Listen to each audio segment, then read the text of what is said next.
Good morning. Thank you all for joining us. We look forward to hearing from all of you who are key stakeholders in your field. I am Nancy Twamakweboa with the Los Angeles Housing Department, and I'm joined by another LHD staff person who will go ahead and introduce herself. Hi, everyone. I'm Micah O'Brien. I'm a student professional worker in the Policy and Research Unit at LHD. Thanks, Micah. We also have staff representing the Housing Authority of the City of LA, also known as HACLA. So please introduce yourselves. Hi, Ann Lynch from the Housing Authority, City of Los Angeles. There's also Han. Hello. And I'm not sure if there's anybody else. Is there anybody from Section 8 there? Yeah, Norma Rosas. There I'm you the go. Okay. office person for special programs at the Housing Authority. Great. Thank you, Norma. Thank you. So I will now turn it over to Mosaic Community Planning, who is partnering with the Los Angeles Housing Department and HACLA in developing the city's 5-year assessment of fair housing plan.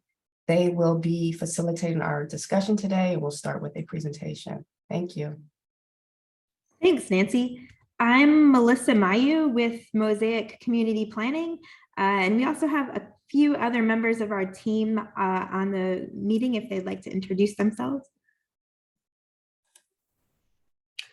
Hi, good morning. I'm Jeremy Gray with Mosaic.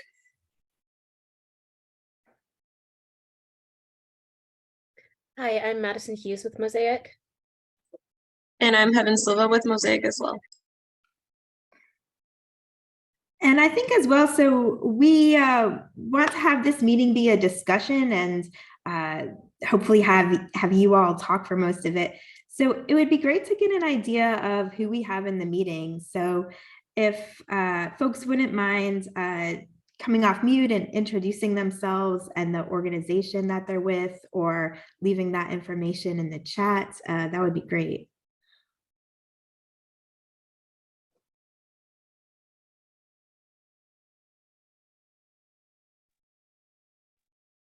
Hi, this is Mercedes Maldonado. I am with Equity Smart Home Loans. Great, thanks for joining us. My name is Audrey Lopez King. I'm with Metal LLC, and we're a housing provider, a small business.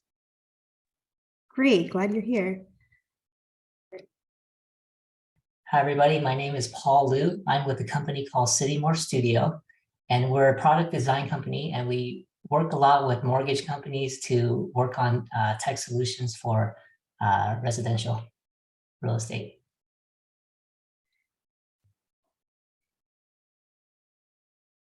And we have a note in the chat that we have Danessa from Habitat for Humanity, Greater Los Angeles here as well.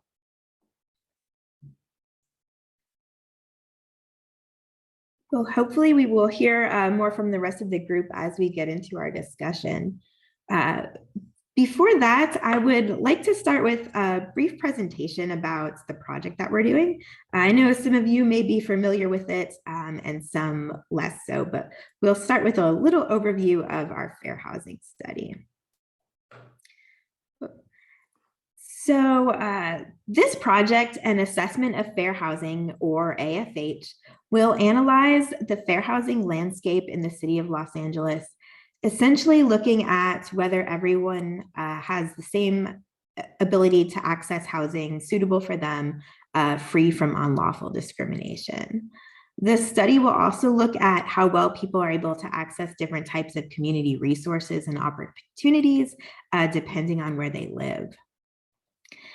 The U.S. Department of Housing and Urban Development, or HUD, requires this type of study for any city or county that receives HUD community development grants. So every 5 years, cities and counties throughout the country do studies like this. Additionally, as of 2018, the state of California also requires public agencies, including cities and counties and housing authorities, to prepare fair housing assessments. Generally, when we're talking about fair housing, we're talking about everyone's right to participate in the housing market to own, sell, purchase the real estate of their choice without fear of unlawful discrimination. This includes things like renting or buying a home, obtaining insurance, having access to home loans, and having fair property appraisals. Under the Federal Fair Housing Act, everyone is protected from housing discrimination based on race or ethnicity, color, religion, national origin, sex, family status, and disability. Additionally, the state of California has a series of laws that expanded fair housing protections to include several more protected classes, which you see listed here. They include marital status, age, ancestry, immigration status, language, sexual orientation, gender identity and expression, genetic information, source of income, veteran or military status, lawful occupation, and other arbitrary factors. So as you can see, you have considerable additional fair housing protection being in the state of California. In 2015, HUD adopted a new fair housing rule called Affirmatively Furthering Fair Housing, or AFFH, that called on cities and counties to take a more critical look at the role of housing in their communities. The AFFH rule requires cities to look at access to community resources and opportunities. Things like good schools, good jobs, transit, grocery stores, healthcare access, and a clean environment. So cities need to consider whether everyone has equal access to neighborhoods with these types of opportunities, regardless of their race, ethnicity, or other protected class. The AFFH rule also requires cities to take meaningful actions to overcome patterns of segregation and to create communities that are inclusive for everyone. Cities must work to reduce affordable housing needs and other barriers that limit access to opportunities and resources. So kind of taking a broader view of fair housing and looking at how it affects your ability to live within your neighborhood as well. Under the Trump administration, HUD pared back its AFFH rule, essentially suspending the requirements to conduct a fair housing study. But early in the Biden administration, the rule was reinstated, requiring up-to-date fair housing studies. And last month, HUD released a new proposed rule that would further define what those studies should look like, what they should contain. So as you can see, the national fair housing landscape has evolved significantly over the last several years and is continuing to evolve at the federal level. So our assessment of fair housing report will include a variety of components. We'll be looking at demographics and patterns related to residential segregation, integration, and income.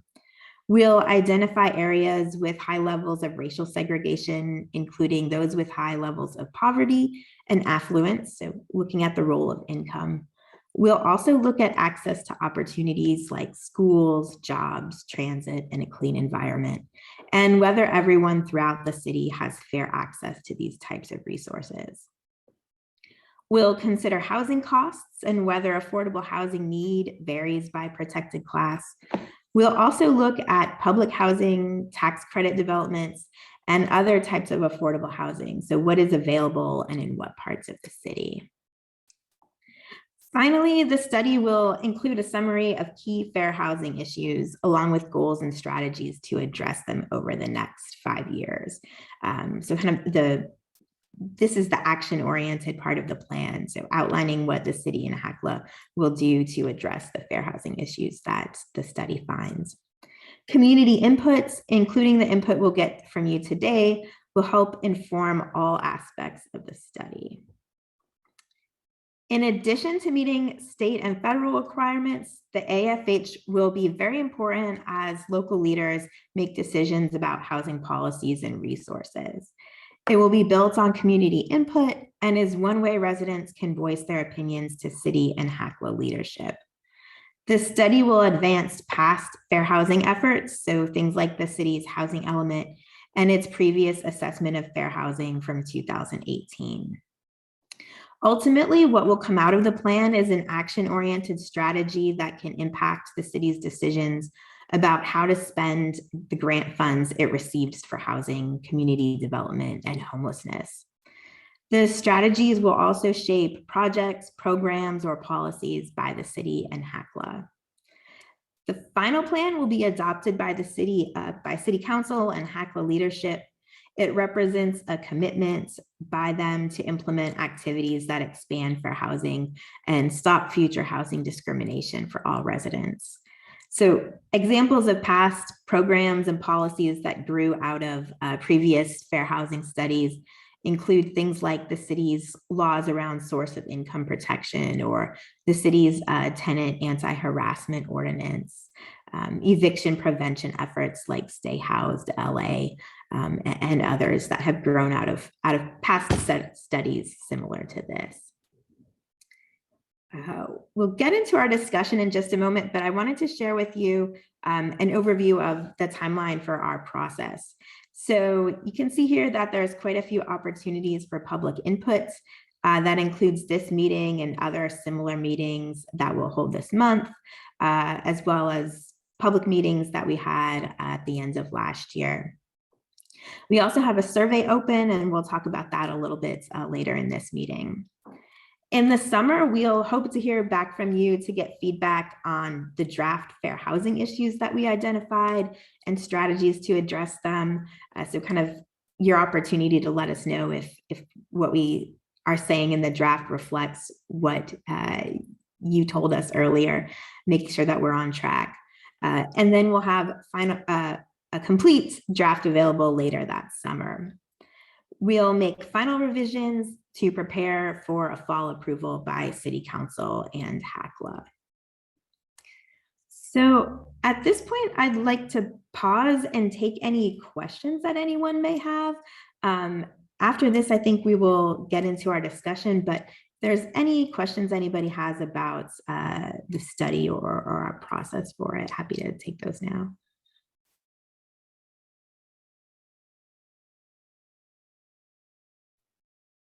I do have a question about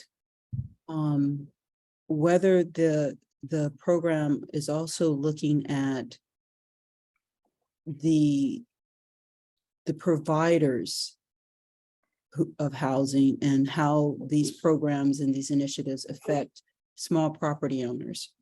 Is that part of your program? So I think that's part of what we want to hear about in the meeting today, I think, is kind of get an understanding of issues that property owners and landlords are facing as well, and how that impacts housing access within the city. Hi, this is Michelle, and I'm from Coldwell Banker and also a small housing provider.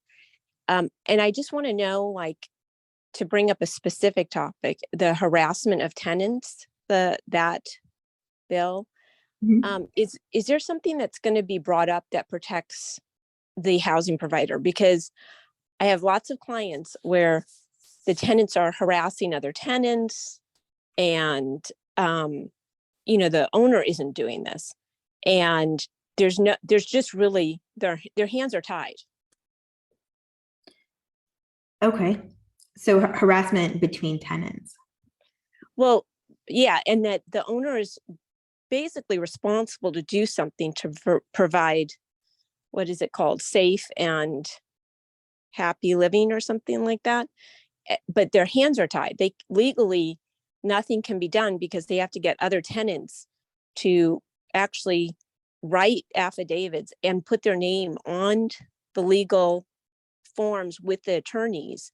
And then the people who are the tenants who are doing the harassing intimidate them while they're waiting to go to court. So it's a really, really bad situation. Nobody wants to write an affidavit or have their name on the legal documents. So I just want to bring that up, and that, you know, something needs to be done on the other side. Okay. Yeah, we heard a little bit about some enforcement around tenant harassment, which may be related to what you're saying, kind of that there are still some gaps even with that law.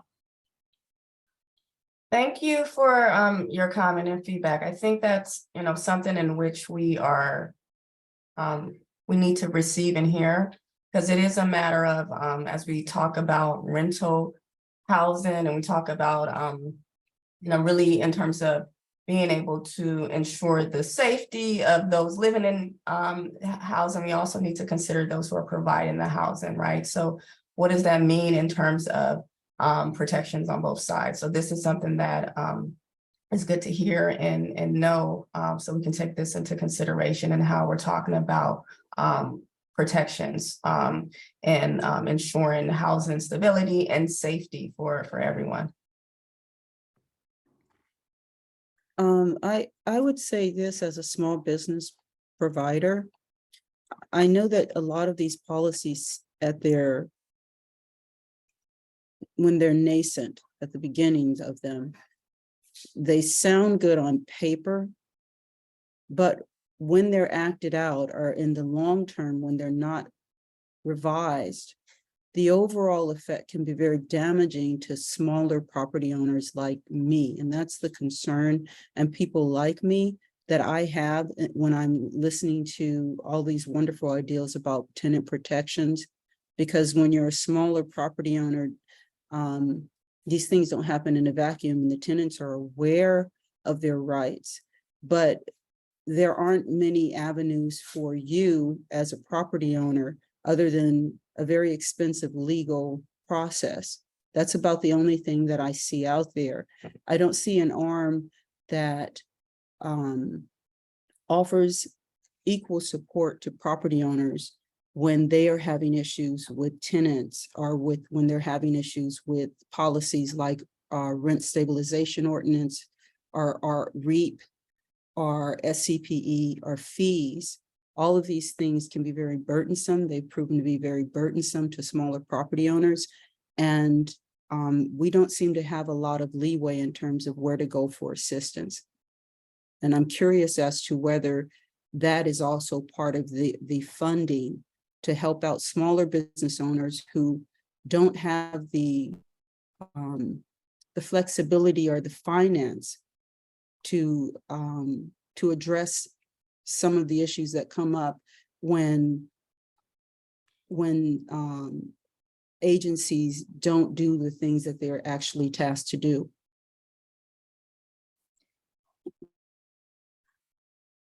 Yeah, so I think like Nancy said, that's good feedback for us to have, to know that there is maybe a need for more support for small property owners or rental property owners to address some of those issues. Nancy, were you going to? And also just in terms of funding needs, based off of whatever particular ideas and initiatives that the AFH plan, the Assessment of Fair Housing Plan, comes up with. It's these are everything that we are developing and that will come out of this plan is something that we'll have to receive city council approval for. So as we propose various ideas, it's also a matter of city council approving it, which is great, because it's a matter of if there are certain things that require funding, if there are certain things that may require the city actually putting forth an actual city ordinance or something in which obligates us, right, to either change a particular program, create a new program. These are things that our city council would have to approve. And with that, it will be follow-up. There will be a plan for that. And within the Assessment of Fair Housing Plan, the idea is to develop these various initiatives, recommendations for changes over a 5-year period. We have to take into account things do take a while. And then there's also steps along the process, right? So with that in mind, if we have things in the plan that speak to what our path is, and how we plan to be able to even consider reporting back, and these are things in which are important for us to have so that we can be able to assess what are the needs, what are the financial needs to be able to put forth certain goals and strategies that we have. So in regards to small property owners, it is something in which the city is definitely considering, and along with a number of different things that are to be in place in regards to addressing that those group of owners, which is a large portion of the city. So in terms of actual funding specifically from the Assessment of Fair Housing Plan does not attach actual dollars to these goals and strategies, but it is something that we can plan for, and perhaps will be part of another plan, the consolidated plan if need be, where there will be an attachment of funding that's part of these goals and strategies. So it's important for us to be able to develop these ideas, ensure that they're in our plan, get our approval, and then we can move forward and actually put in these new thoughts into place. So we are taking this, all what you're providing, into consideration. And I wanted to read a couple things from the chat too. A message from Nancy, a different Nancy, asking how the program would help housing providers in areas like harassment, taking advantage of federal programs, scams in tenant applications, small court claims on civilian debt. And I think, so these are all, I think, the type of issues that we want to hear about today. Nancy, also, what are your plans on renters who are not showing records for child abuse or sex crimes? How would a housing provider be able to create a safe and habitable environment for tenants? So I think that these are kind of all parts of the discussion that we want to have today to understand some of the challenges that housing providers are facing and how that impacts overall access to housing in the city.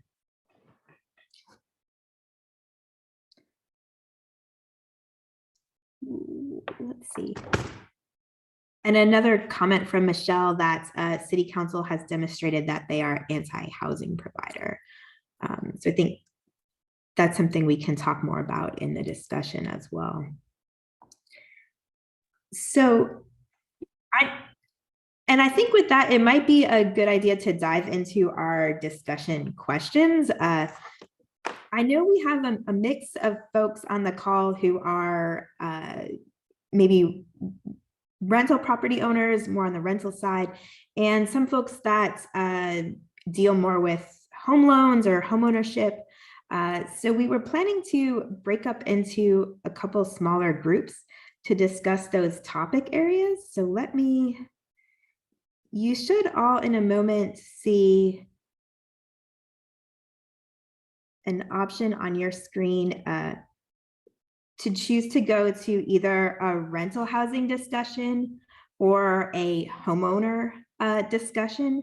So if you could just scroll to where you're able to see rental or homeownership and select the one that you feel most applies to the work that you do. And then you'll get in that group and be able to talk with those folks.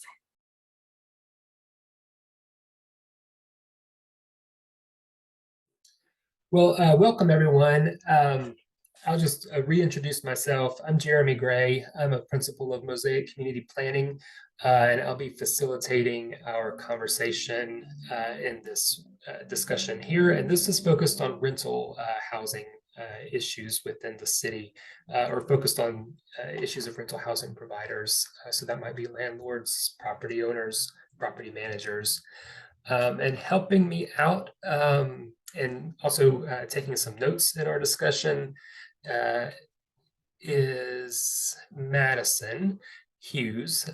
Madison is one of our associate planners, so she's going to be listening and helping to guide our discussion. There are some members of the city staff and HACLA that have joined us in this group as well. So with that, I think the first question, and we'll go through a few of these, and we'll plan to spend about 10 or so minutes on each of our questions, just kind of as a general concept. And we'll let our discussion go where it needs to cover the issues that you brought with you to the room. But the first question I wanted to ask is, as providers of rental housing or managers of rental housing, what are some of the biggest challenges that you face in offering housing or keeping housing targeted to low and moderate income rents or low and moderate income populations? What are the biggest challenges that you face in providing housing to that target? And you don't need to raise your hand. We're small enough. I think it will be okay if you just unmute yourself and jump in to respond.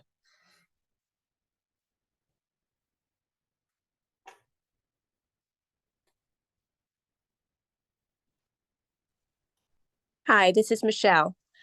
I have the problem that I have a lot of tenants that stay for long periods of time because it's under RSO rent control.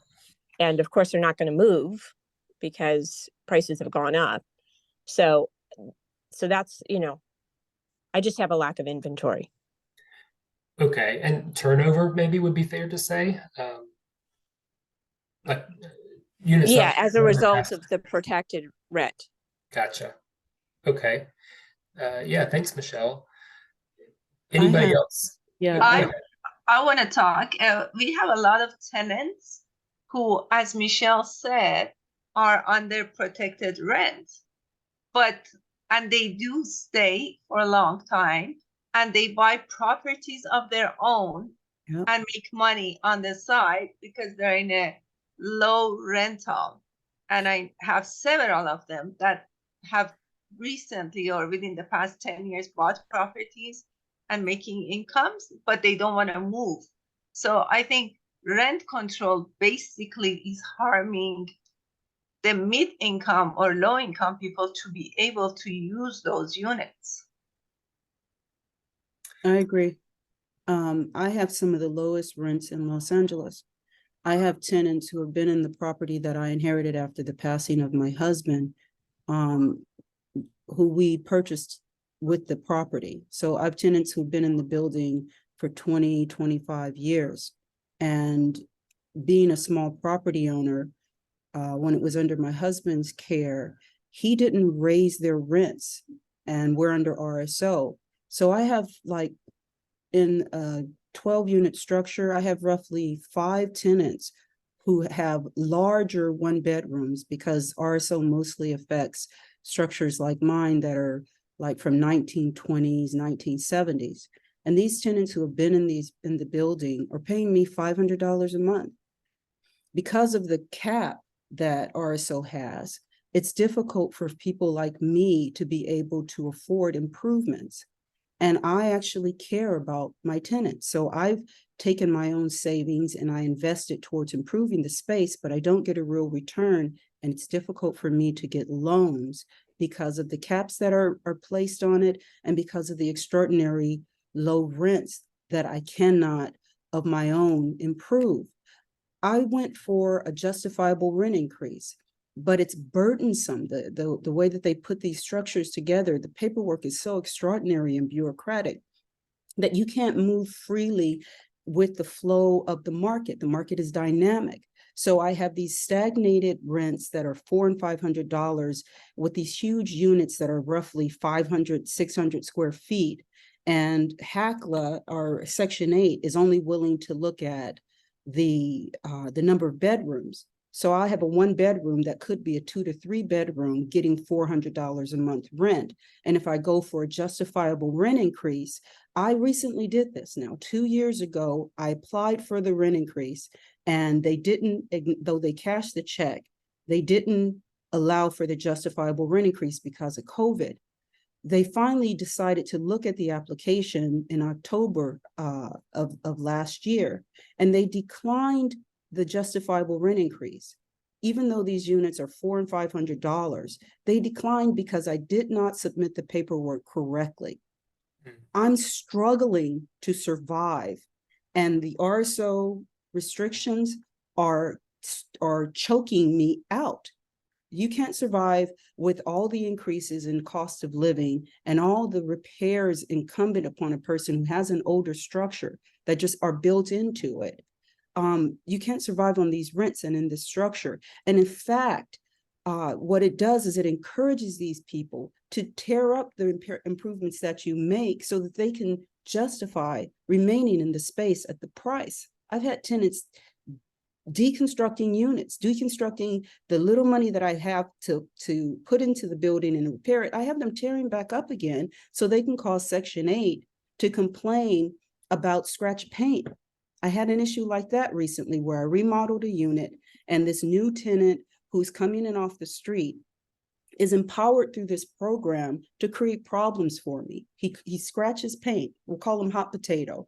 Hot Potato scratches the paint, and Section 8 actually abated my rent on a newly remodeled unit. Let's say it's been remodeled 2 years. They abated my rent for scratched paint. I'm a small property owner. This is detrimental to me, and it discourages other property owners from even participating in the program. And it also prevents help for people who actually want the help. It encourages these kinds of behaviors and awards them.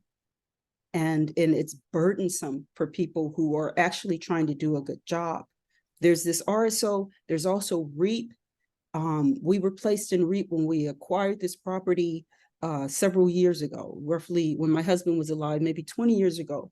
The inspector came in and saw some things. We didn't reply in a timely enough manner, and they reached out to our tenants and placed us in REAP. They told our tenants that they did not have to pay us. They could pay into this program at roughly a third of their rent. They're already paying $400 or $500. They take our rents and then fine us for not doing repairs that we can no longer afford.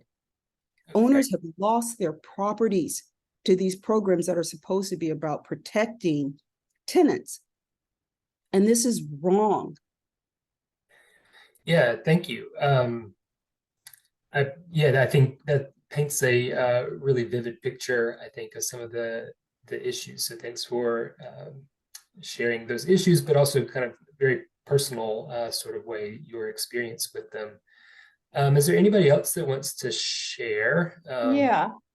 This is Janet Gagnon. I'm with the Apartment Association of Greater Los Angeles. Okay. And more than 80% of our membership own 4 or fewer units throughout the Los Angeles County, San Bernardino, and Ventura counties.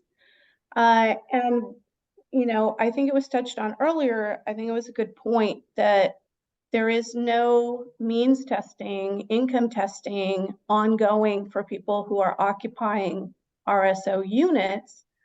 We even have one city council member, Hugo Soto Martinez, that is in an RSO unit. He's now on the city council making over $200,000 in salary.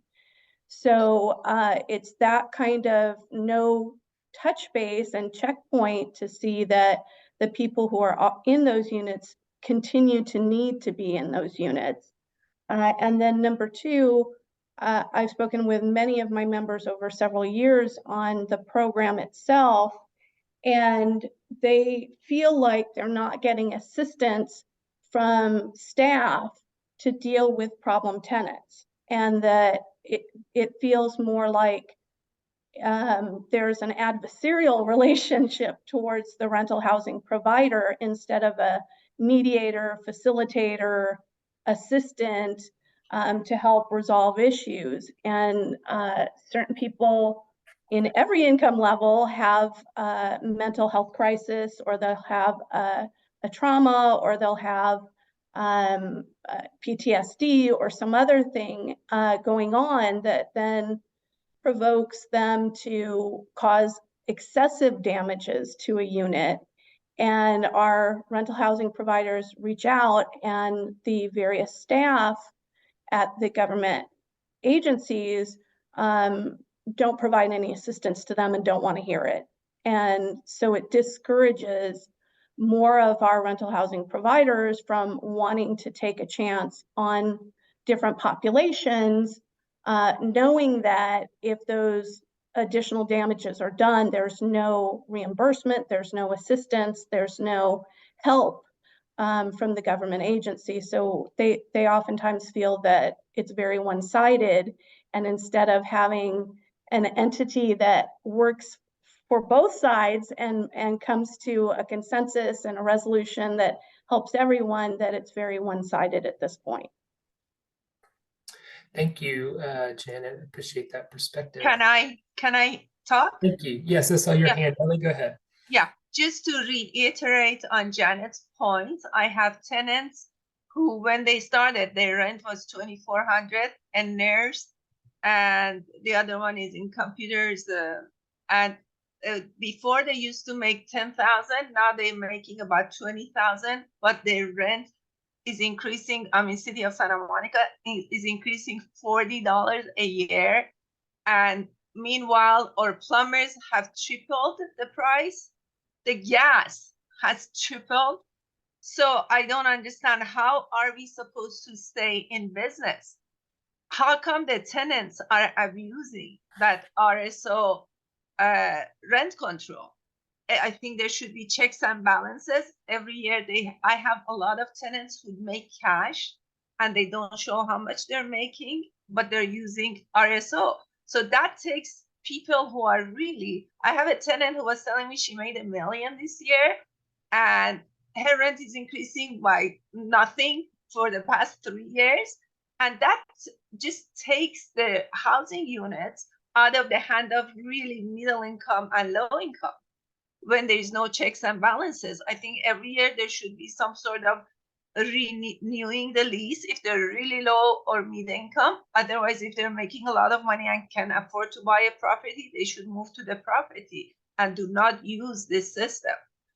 That's one thing. And I don't know which business has ever been able to say, okay, can you go to a grocery market and say, I want to take whatever I can because I'm not making money due to COVID for 3 years. Can you just be a guest of Ralph's for 3 years?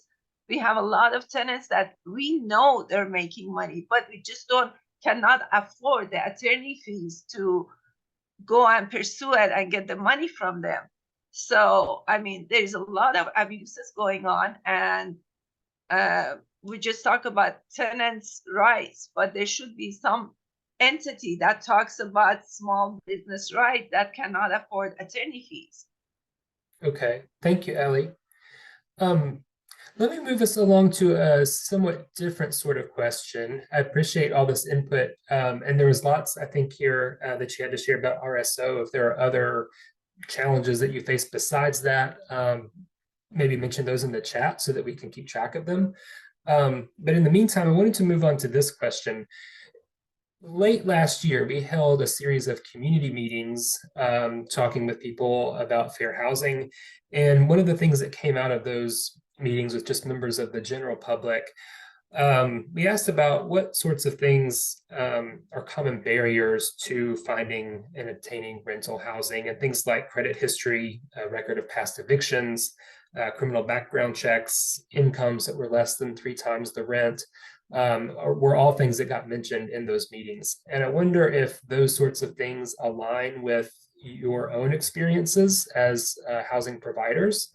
Are there other things that are not on that list that you think might limit somebody's ability to access housing?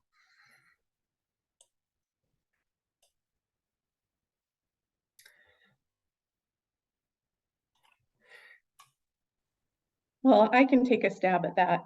One of the things that other housing providers in Southern California offer are additional assistance, financial assistance to the renters that go to the landlord regarding application fees and security deposits. And some even do offer above and beyond regular security deposits for damage that is beyond what a security deposit could cover in the event of those units. So there are other best practices that are occurring in various cities to encourage more rental housing owners to participate in HUD and other programs.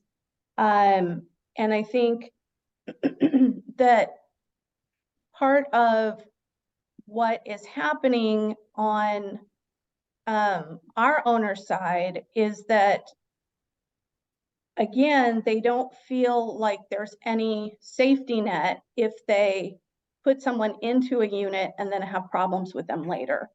So they are going to lowest risk for the renters that they select.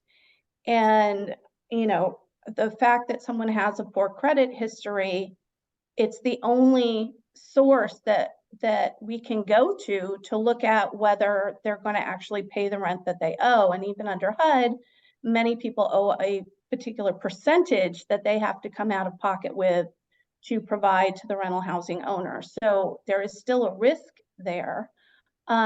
Just like if someone is going to lease a car, that you're looking at their credit history and you're looking at their ability to pay. As far as criminal backgrounds are concerned, that is an important topic because the owner is trying to, especially for the small owners, they're trying to maintain that quiet enjoyment that was mentioned at the main part of the meeting for all of their tenants. And they do not want to put people in the building that are convicted child molesters, rapists, murderers, drug dealers into an environment with families with small children, single moms, you know, elderly. And so those are important factors that our owners are trying to be responsible for managing the entire building and all of the tenants, not just new tenants coming in. And again, to maintain a secure, peaceful environment for all. Thanks, Janet. There was a lot to that, and I want to come back. I have some specific questions I wanted to ask about things like a risk mitigation pool and some other incentives that might induce property owners to participate more in some of the housing initiatives. So I want to come back to some of those, but before I do that, I want to see if there's anybody else who wants to respond here to the question about things other than eviction history, background checks, credit history that might keep somebody from being housed. Anybody else want to add to what Janet said? Hi, this is Michelle again. So this is as a real estate agent perspective of what's going on in LA. It's not straight on your topic, but a little bit, because it's about the incentivizing of developers to tear down the affordable housing and put up these brand new buildings that they can charge whatever rent they want. And around the corner from one of my clients, they tore down, 2 triplexes, and it didn't, obviously it wasn't maximizing the housing that was there, but they now put up a 20-unit building, and it's this new thing called co-living, and it's basically glorified dorms. And basically people rent a room and a bed and a bathroom with a lock, and they share a kitchen and a living room area. And they charge, astronomical amounts of money. I think it's like $2,000 a room.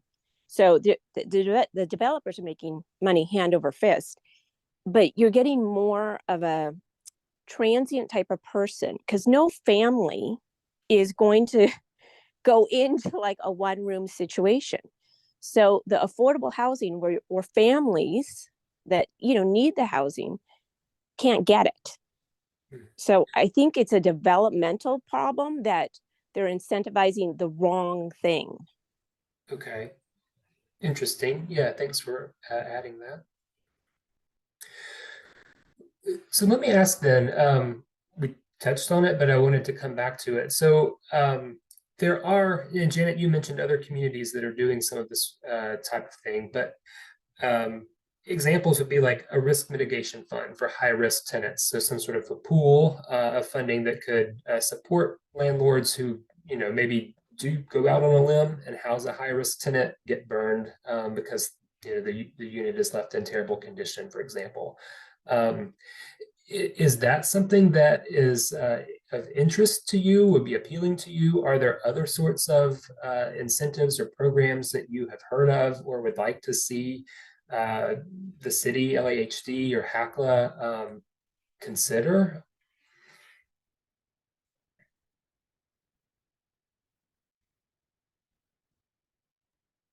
So I am interested. I house for the last 20 or so years, I've housed people who are transitioning from homelessness. And because of the location that we're in part, and in part because of RSO and the class of my building, you're kind of pushed into catering to a certain demographic. And I would like some kind of agency, I think that would help, would be just an agency that reviews the efficacy of current support systems. So, for example, when I house people, I am frequently told that there are all these different programs in place to assist the party should they have an issue. But when I reach out to these agencies as an owner, and I say, hey, this person is behaving in this sort of way, or they're doing this, or they damaged the unit, the response that I get isn't always helpful. It's usually dismissive of the agencies that are already existent, that are supposed to be providing support, or it's usually blaming. So Section 8, for example, has a damage portion that you can apply for after a tenant vacates a unit. But I have several cases, I'll say, that I put forward that have not been even responded to. And the clarity in terms of how to get the assistance, what steps to take, because these programs are, these institutions are massive, knowing who to call, knowing that being more accessible would be effective. I think more accountability would be effective, because frequently I had an issue recently where inspectors stated that they were here, and they weren't. They just didn't show up. And I don't know what, I had to actually write a letter and do all this extra work to assist myself. There was no one that I could just call. And I had to research who to write to because it wasn't readily available to me. So I think in terms of whatever other institutions you might consider that might be helpful, I think efficacy should be a part of it, and accountability and a clear communication in terms of who and what you should say to people, like an org chart even. This is who is here, this is who is here, these are the people you contact, and that should be available freely to the public and to owners. I think that would be helpful for someone like me. That's great feedback. Thank you. I think that makes a lot of sense. Some big new program with a lot of money that's well funded is only good in as far as you are able to reach it and receive the assistance that they have available and navigate it. So that's good. Anyone else on that question? Maybe is there anybody who hasn't had a chance to share or speak yet that would like to jump in here? Initiatives or ways that the city or the HACLA could better support or partner with you as property owners?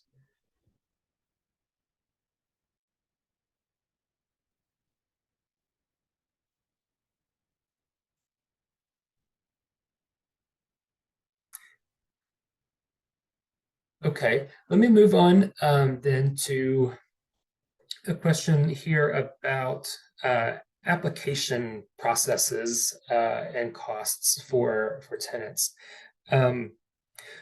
One approach that has kind of been circulated, and there's been some discussion of, is something of a standardized or a centralized rental application process, so that a tenant who's seeking housing could go file one like master application, have one background check conducted, but then they could use that information to apply in multiple different places. Is that something, just as an example, is that something, an approach that you feel like could be helpful, effective?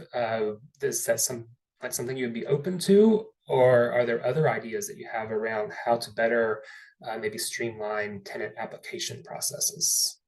And if I can just add to that also, just in regard to the one application that can be used for multiple rental housing that's being seeked, is we heard just in terms of the cost to apply for these various housing options.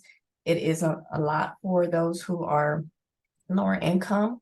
And so the cost is one that is difficult for folks to be able to keep up with if they're applying for different housing options. So that is the idea and the thought behind having just one application for multiple housing opportunities. So. Yeah, thanks, Nancy. Janet, I saw you unmute. Were you going to start to answer that question? You're welcome to if you'd like. Yeah, I'm assuming you're talking about the reusable tenant screening reports that's under state law now as an option for rental housing owners.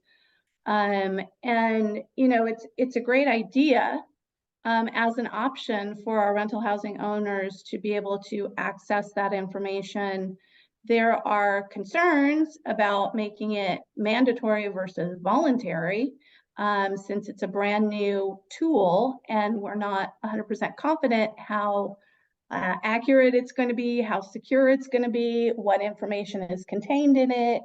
And in addition, on the state level, the current legislation says that if you accept it, then you as the rental housing owner cannot take an application fee, which is in conflict with other existing state law that says that you can take an application fee, and it's to cover both the cost of the credit report being pulled, as well as the review and analysis of the information contained in the report, and the follow-up on the personal references and prior employers and prior rental housing providers.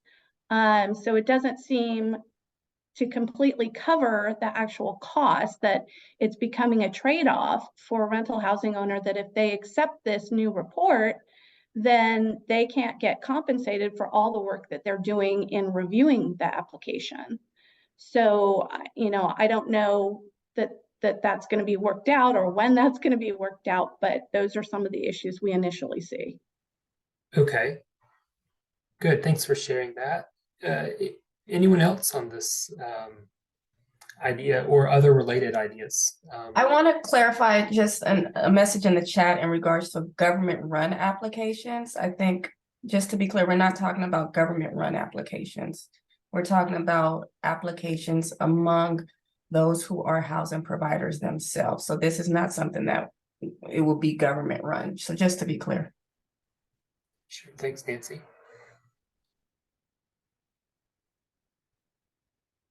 So what's the backing of making sure it's not a fraudulent application or something like that if you accept it, or fraudulent credit score, or who's the backing of it?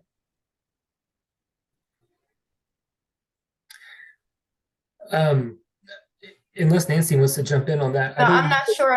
I'll try to address. I'm not sure I understand the question. If in terms of the credit and the check, that will continue to occur. However, it's being checked in terms of checking with the the credit checks that take place. That's to continue.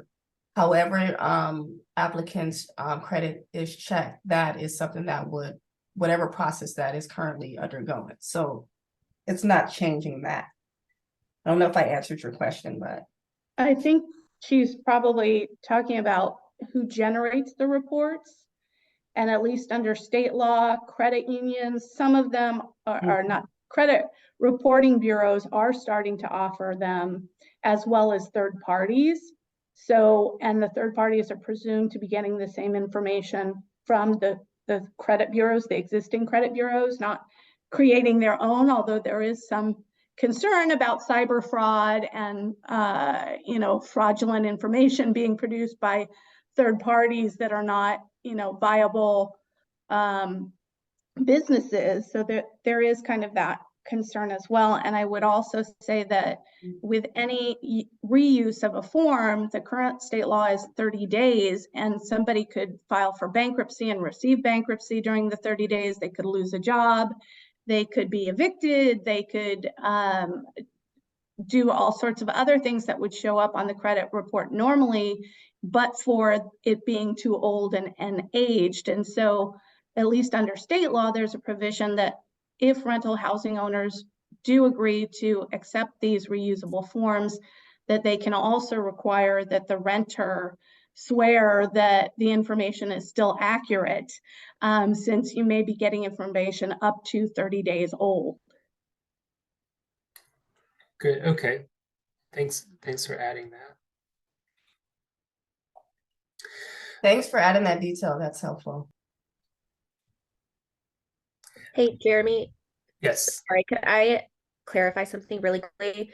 I just wanted to make sure our participants were understanding that in this concept, it would, because I believe somebody earlier was sharing concerns about landlords not being able to recoup the costs of running credit checks and background reports. I believe that the concept would be that the tenant would only have to have it run once, and then that same report could be shared with everybody they applied to through that standardized system. Is that correct? I believe that's the concept. Yes. Okay, so then it would not be that each landlord would have to recoup those costs individually.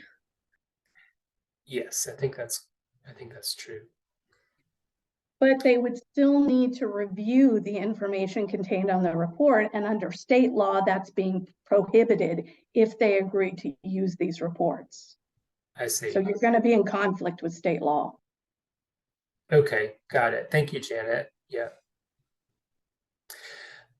Let me ask again a different question here about the HACLA's Housing Choice Voucher Program. I'm interested in any of your experiences housing tenants who are using vouchers.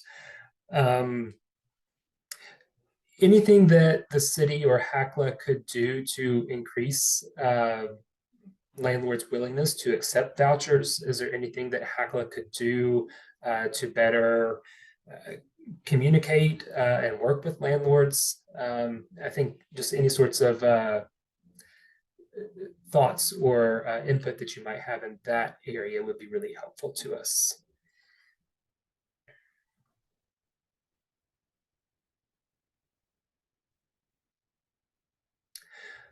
Again here, maybe before any of you jump in, there's quite a few of you that are in the room and are listening in, but haven't had a chance to share yourselves yet. So maybe I'll invite any of you who haven't yet offered any input to join us on this one.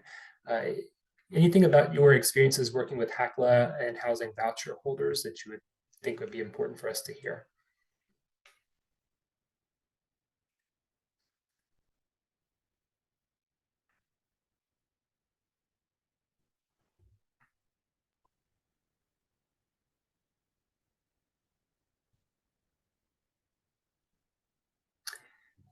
Does anyone rent to those who have Section 8 vouchers, or that have any contracts that are under the housing authority, any units that are being funded by HAP? Yes, but I've spoken a few times and I was trying to give other people an opportunity, but I have a few things to say about Okay, great. We definitely want to hear from you. Thanks. But again, I am trying to allow other people to speak. So my experience with the Section 8 vouchers and Section 8 and HACLA in general is, again, that it seems to be very one-sided in the use of in its treatment of the relationship between owners and tenants. And I think that if you're, in my experience, when you're handling a special population of people with special behaviors, they come in with certain behaviors, all that Section 8 in the voucher program seem to do is offer you a financial incentive to take these people in. And then once they're there, once this hot potato is in your hand, they kind of say, well, it's now, this is your issue. Whatever develops, you've taken the money, now this is your issue. So if you take a person in with a voucher and you take them into one of your units, and it's an older unit, and the unit has, say, some paint, and you've painted over it and cleaned the space up, but the potato comes in and scratches that paint, and it's an older paint. There might be lead under the paint, and that now becomes a habitability issue to Section 8. If an inspector comes in and cites you for this, then you can be abated, right? If you're abated, they keep the abatement money. They don't give it back, and that's illogical.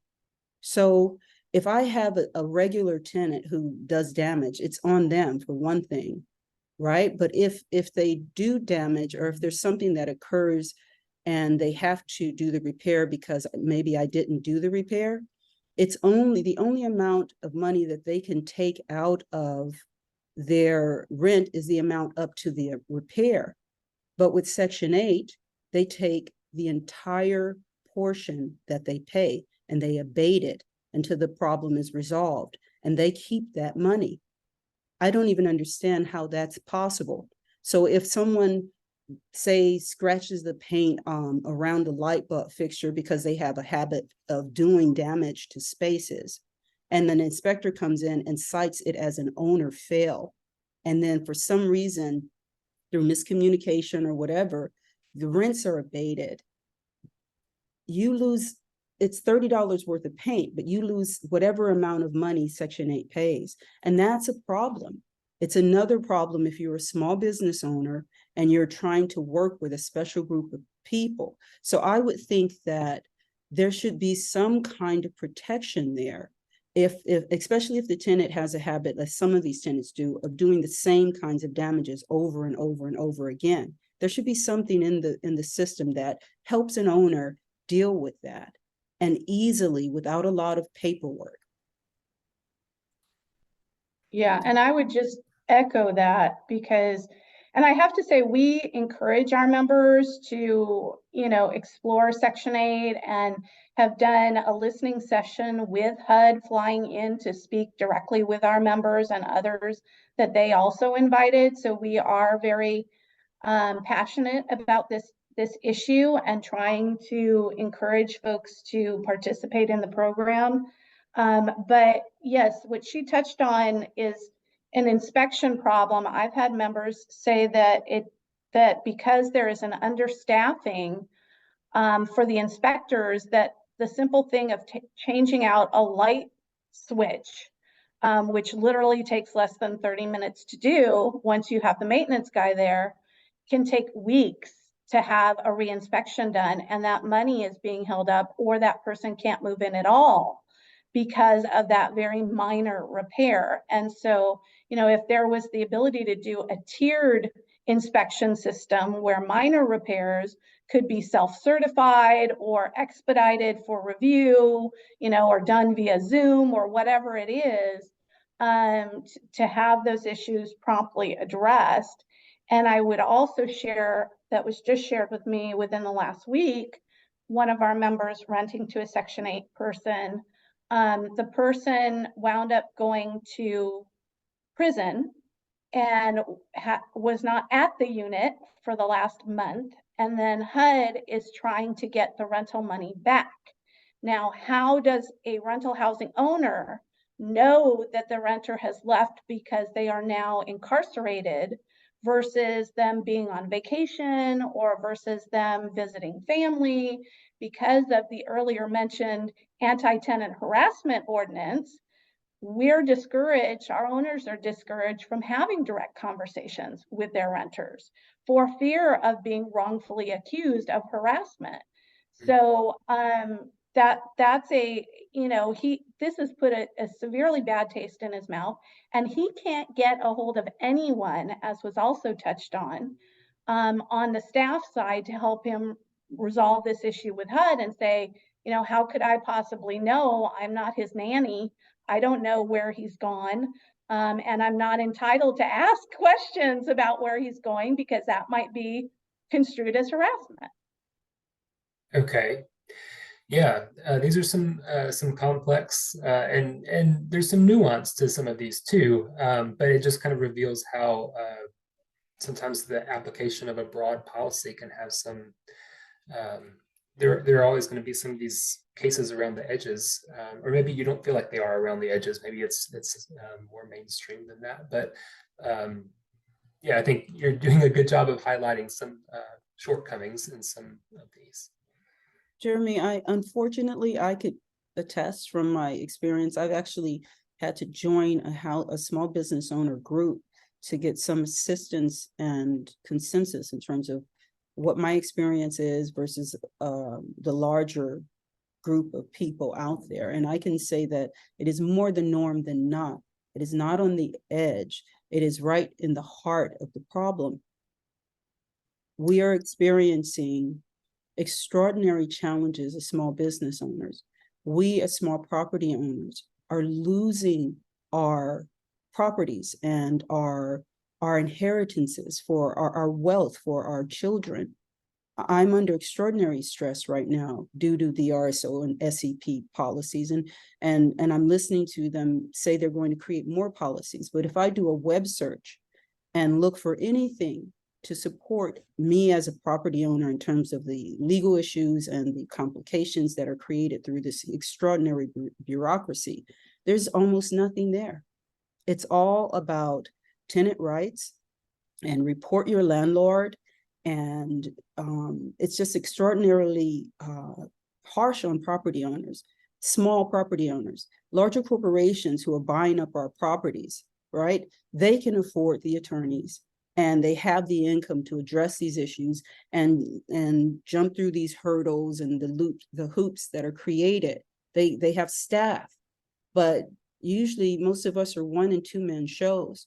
And these things are extraordinary, and something need be done because we do the majority of the renting to these types of populations that you guys are saying you want to support. But and that's on the one hand, but on the other hand, you're creating more problems for us and keeping us from being able to actually survive the process of allowing these people into our spaces. Yeah, I appreciate that. Thanks for clarifying, I think, my comment.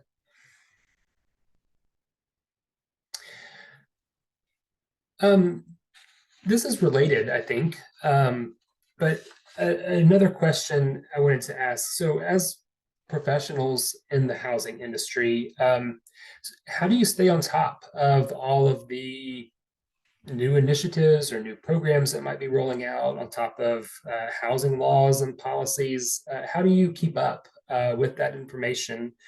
Are there topics that you would be interested in more communication about, that you would like to learn more about?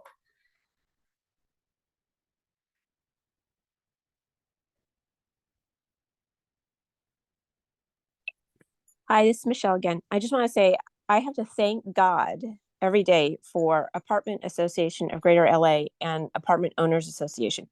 Otherwise, I would be so stumped about my small apartment, which it was never meant to be, my career.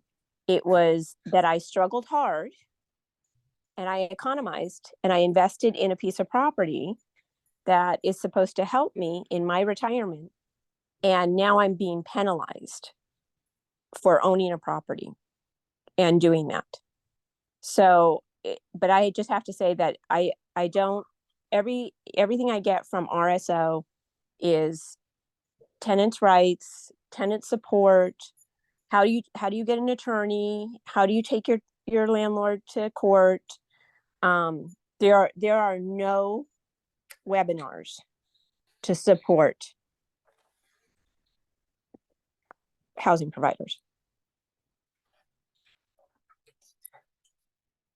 This experience that we're having this morning, pulling this group together and hearing these, is this, do you feel like this is fairly unique? This doesn't happen very often? Or do those associations fill that role generally? The associations do, if you have the time to look up and find them. You like I am also very grateful to AAGLA. I think that's the acronym for the group. I'm very grateful to them because I've learned a lot in terms of what my property rights are and what kind of initiatives are being created and coming down the pike, and those kinds of things. But this type of thing that's initiated to hear owners speak out from HACLA or from LAHD, I hardly ever hear. It's usually about Section 8 and what their rules are and what they expect from you, and that you as an owner can always get an attorney. Basically, that's it.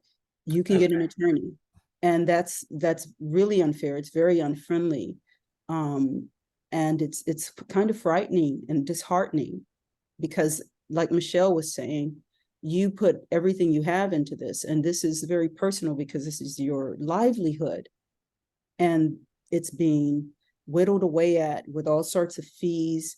Your property rights are being whittled away at and watered down, and you're giving these tenants all sorts of special supports without there being a balance. So there's this extraordinary imbalance in terms of power. And when you look at it, you have more tenants than you have owners. So they have a larger voice and a bigger, broader impact. So where is the balance? Where's the support? Because we work very hard. Most of us are very busy. And most of the things that we're getting told is that you have the money. You can afford it. And that's not true. Sure. Okay. I have a question also. Is the housing providers the only businesses that are doing the government job? I think government and housing is a government job, not private property owners' job. And with so much regulations that you put on us, our trash has tripled within the past 4 years.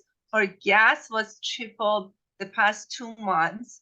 Plumber cost from, it used to be $65. Now I'm paying $225. And we haven't gotten any increases. So we are doing government job. Housing is a government job. Healthcare is a government job. And you put private property owners to take care of your job, and you put so much regulations on them. I think basically you're trying to put small businesses out of business. And it seems to be very dangerous for, this is it's taking all our rights, and we haven't gotten paid from some tenants for 3 years. But when he calls and he has plumbing issues, we have to run and send him the $65 and pay $225 now. So something is wrong with the whole housing situation, and I think it's mainly in California and New York. I see other states are doing it so well, and it's working. But with all these regulations, you're just choking the landlords, and it's just, I don't know, I cannot justify why it's being done. So. Okay, thank you, Ellie, for sharing that perspective. We are probably in about a minute or two going to get dumped back into the larger meeting. So I wanted to say a couple of things before that happens, and if we have a chance for another comment after that, that's great. But if there are things that you came to say this morning, haven't had a chance to do yet, you can certainly use the chat feature to do that. Or also, if you'll hang on 1 minute, when we get back into the larger group, we're going to share some links to some tools that you can use to navigate to online and provide additional comments and feedback that way. So just wanted to let you know, even though the meeting may be coming to a close, this is not the end of the opportunities to continue to provide your input. We really value, I think, what you have brought today. It's been great, really, to hear your perspectives. So I want to thank you for joining and participating. And with that, with probably the minute that we have left, I'll see, is there anybody else that wants to get in one last thought before we get merged back into the group? I'm just looking forward to the city and the county partnering more with rental housing owners and seeing us as the solution. We're not the solution for everybody, but our owners are essential workers and they're the heroes of this story. And it's wrong that they've been vilified over these last several years for, as was pointed out, public housing that's needed. Our members provide rental housing for market rate and participate in Section 8 housing, but they can't do it all. And so we just look forward to the opportunity to partner more with the staff to make sure our owners feel like they're being treated as a partner and not the enemy. Good, thank you, Janet. And I just want to say real quickly, this Michelle again, that may not be you, but it needs to be addressed that the free attorneys that are being offered to the tenants and then also billing the tenants. So it's being paid by the taxpayers, which I'm a taxpayer. I'm paying for the attorney to service the tenant and help them in court against me. And then on top of it, they're charging the tenant fees. So that is a racket right there. That is a complete scam. And that has to be shaken out. That is just awful. Yeah, thanks for mentioning that, Michelle.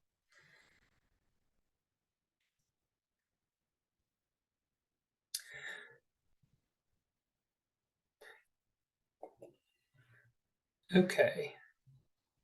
Well, with that, I think it'll be forced on us in a second, but if that's all the comments for now, you should see a blue leave room button, and that's going to return you back to the main group, and everybody else should be joining us there very shortly. And from there, we'll talk some more about some additional ways to continue to provide feedback and input for us. So if you want to go ahead and leave the room, you'll return to the large group, and the homeownership group should be meeting us soon.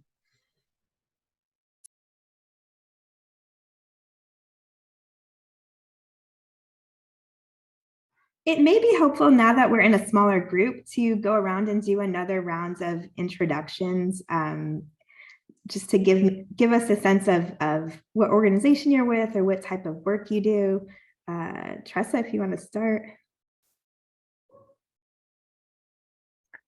Sure. Hi, I'm Tressa Pope. I am a local mortgage broker, and so I work on the home loan side. Great.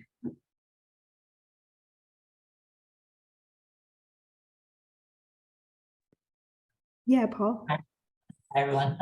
Just one more time. My name is Paul Liu with City More Studio, and we're a product design company. We work with mortgage companies and residential real estate on services provided for clients and renters. Great. We have a property management representative, Nancy. Anyone else? Hi, everyone. This is Rosa with East LA Community Corporation. I'm a head counselor there for housing, pre-purchase, rental, all the above. Great. Thank you. Hello. My name is Danisa Thomas Whitman. I'm with Habitat for Humanity Greater Los Angeles, and I lead our homeownership program. Great. Hi, this is Mercedes Maldonado. I am also a mortgage broker. I've been in the business for about 32 years. I've always, I guess you could say, specialized in the down payment assistance. So I work a lot with the LIPA and, the CalHAPA, those programs for first-time home buyers. All right, great. Hi, everyone. My name is Jenna Lee Obergefell. I am with the City of Los Angeles, but I'm from the planning department and focus on housing policy. Yeah, thanks for joining us. Let's see. Well, so the first question that I had was thinking about home loan applications or folks that are getting into the homeownership arena. What barriers do you most frequently see home buyers face in obtaining a loan, or what are the biggest issues that they face? Primarily down payment. That would be probably the biggest challenge, which is why, Mercedes was talking about the down payment assistance programs are one of the ways we are able to get people into housing. Another barrier is kind of the lack of education in terms of financial education. Okay. And that's even after they own. I think that's a challenge there, that in order for them to keep the home, they really need the aftercare education. Yeah, sure. I think the first-time home buyer class is really beneficial to the buyers. Like Trissa said, to educate them a little bit on how to manage, their payments and everything.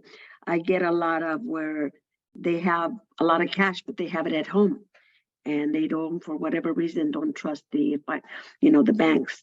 Mm-hmm. So, we have to teach them out with that. Okay, sure. And a note in the chat from Nancy agreeing that financial education is one of the major issues that needs to be addressed. Let's see. Well, I know we talked a little bit about the down payment program, and Habitat might have a chime in on this as well, but what programs have been most successful in assisting first-time home buyers? Has down payment programs been pretty successful in getting people into homes? I've had a lot of success with the LIPA or the MIPA program. I think that's one of the best programs out there for the city of Los Angeles. Unfortunately, a lot of the people, can't find something in the city or what's considered in the city. But yeah, that's one of my favorites because it does give them, bigger purchase power. And what I love about it is that we control the rate. It's not like the CalHAPA where they have their set rate, and it's so much higher than the actual rate. So that's one of my favorites, the LIPA or the MIPA program, and I've had a lot of success with that. Okay, great.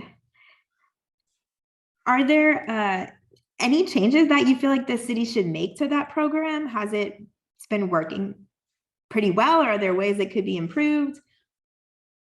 No, I think it's I think they've gotten better. When I started working with it, once they approved my borrowers, it would take, maybe 3 weeks to get the funds. And now I'm seeing that within a week and a half, max 2 weeks, we have the money. And they're very, very cooperative as far as, I'm like a one-man show in the office. So it's like a lot of times they have to ask me for some, things that I'm trying to put the file together, and I'm trying to, rush the time. And it's like, oh, shoot, I forgot this or whatever, but I love working with the team there. And I really like that now we're being able to get the funds. So before it was like, geez, it would take 60 or a little bit more to close. And now, I'm being able to do it in 45 days. So, which is really, really good. Okay. Yeah, I think the challenge with the program before is it was hard to get their offers accepted from a seller. If we had to tell the seller it's going to take, 60 days to close. Sure. I think one area of improvement would be if they could be more digital We still have to turn in a physical hard copy file to the city. And I know some things they're digital with, but if they could integrate more digital, that would be helpful. Okay. Well, yeah, that's definitely good feedback. It is 2023. I'm seeing a lot of my clients gravitating towards programs that do not include mortgage insurance. And that's why they would maybe steer away from the city or county programs. And the pilots that we have been seeing come out just from work that we did many, many years ago are not looking at credit as much. They're using non-traditional credit, since credit is a big barrier when it comes to home buying. Also, they aren't requesting, or they're trying to promote no savings and no money down, which can be a little very scary in the market, seeing what happened with the housing crisis. So seeing that language come back is definitely something that, I mean, these are pilot programs, so we need to see what the effects are going to be in the long run. Yeah, sure. I can definitely understand the fear of seeing some of those like non-traditional type loans come back after 2008.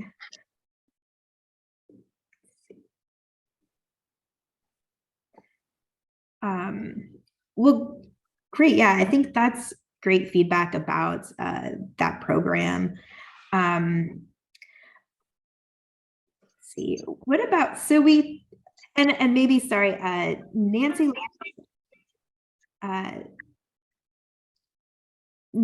left some notes in the chat.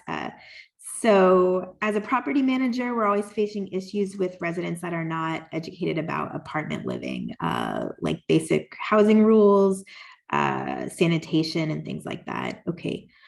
So maybe education, not just related to financial, but some kind of just basic living in an apartment with other folks. Trash bins and issues with rodents, things like that. Okay. Yeah, thanks for that input, Nancy. And a comment from Paul that foreign students have a lot of issues with getting rentals, oftentimes because they need a cosigner, which they don't have. So as a result, they have to find ad hoc or hook or by crook methods to get approved. Yeah. Yeah, I think that's fine input to leave here as well. We'll take that and combine it with what we're getting from the rental discussion too. Let's see. And a comment from Nancy related to issues of extra people and pets after COVID impacting utility bills. And because of recently passed laws, they won't be able to evict them. Yeah, I think that's a note that we can take back and discuss with kind of the other input that we're getting regarding rental housing to Nancy.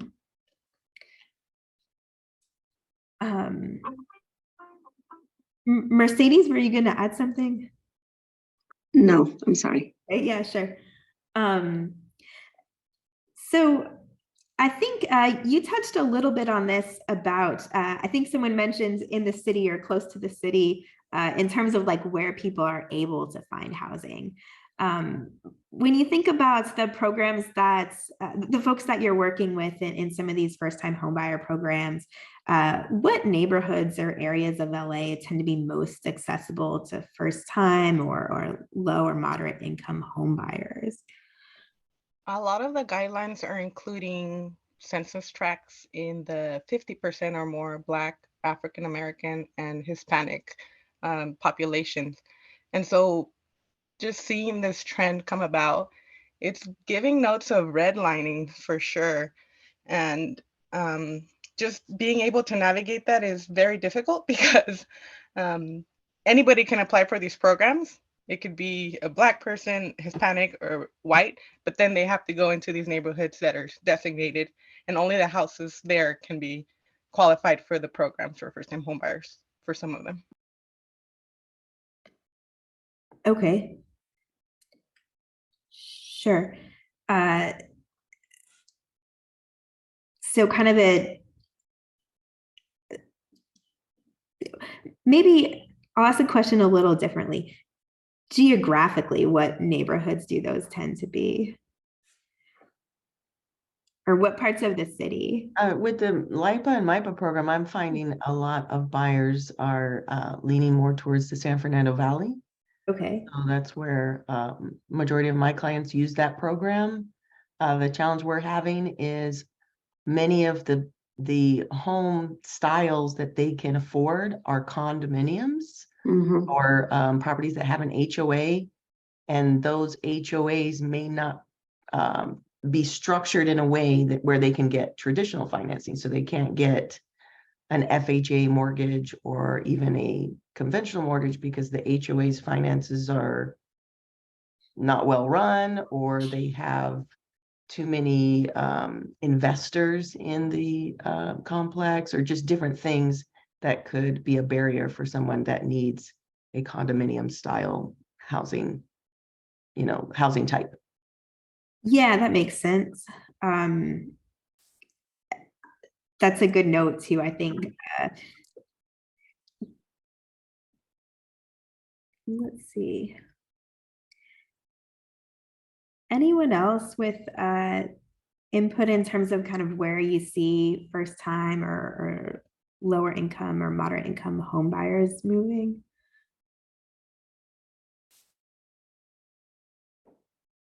Melissa, another thing is if they can't find something in the city, as Mercedes was saying, she was saying that a lot of it's affordability, then they are usually driven to buy outside of kind of LA proper, so more Palmdale, Lancaster area in terms of affordability.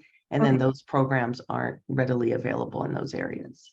Okay, so some of the more affordable areas maybe don't have as many programs to help. Yeah. Does that sound right? And they're also moving further away from their job. So usually the people that can that need these types of programs, they don't have a job that can be done from home. Sure. They're normally our service workers or people that have to go into work. Yeah, and that leads a bit into my next question. So the areas where you tend to see people move, so the San Fernando Valley or maybe some areas outside of the city, do they tend to have pretty good access to different community assets or resources? I guess in this case, transportation could be an issue, maybe transit access or just time of, additional time and gas costs. But other thoughts in terms of access to resources in some of those neighborhoods? So maybe things like schools, jobs you mentioned, healthcare, grocery stores, parks.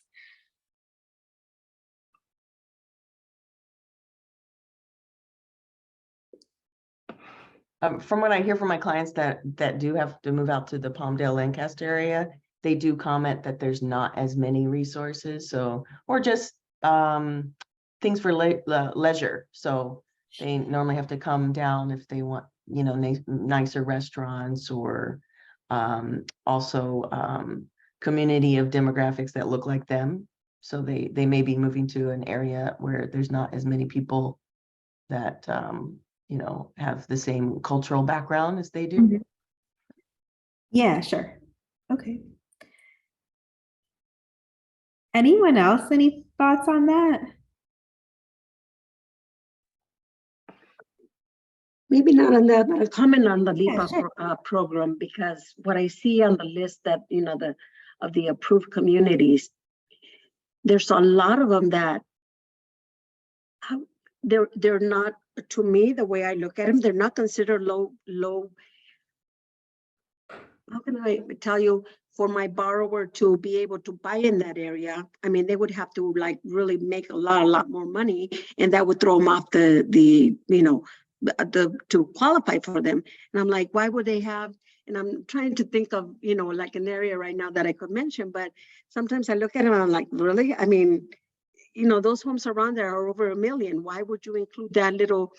So maybe if they expanded their areas and, like, Tressa was saying, I get a lot of people, it's like, wow, even Santa Clarita,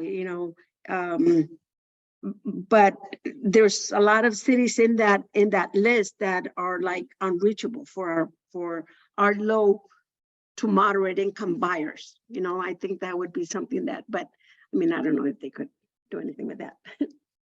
No, so if I'm hearing you correctly, kind of a catch-22 where if you're able to afford to buy in this area, you would have an income that's probably higher than would allow you to participate in the LEPA program. Is that?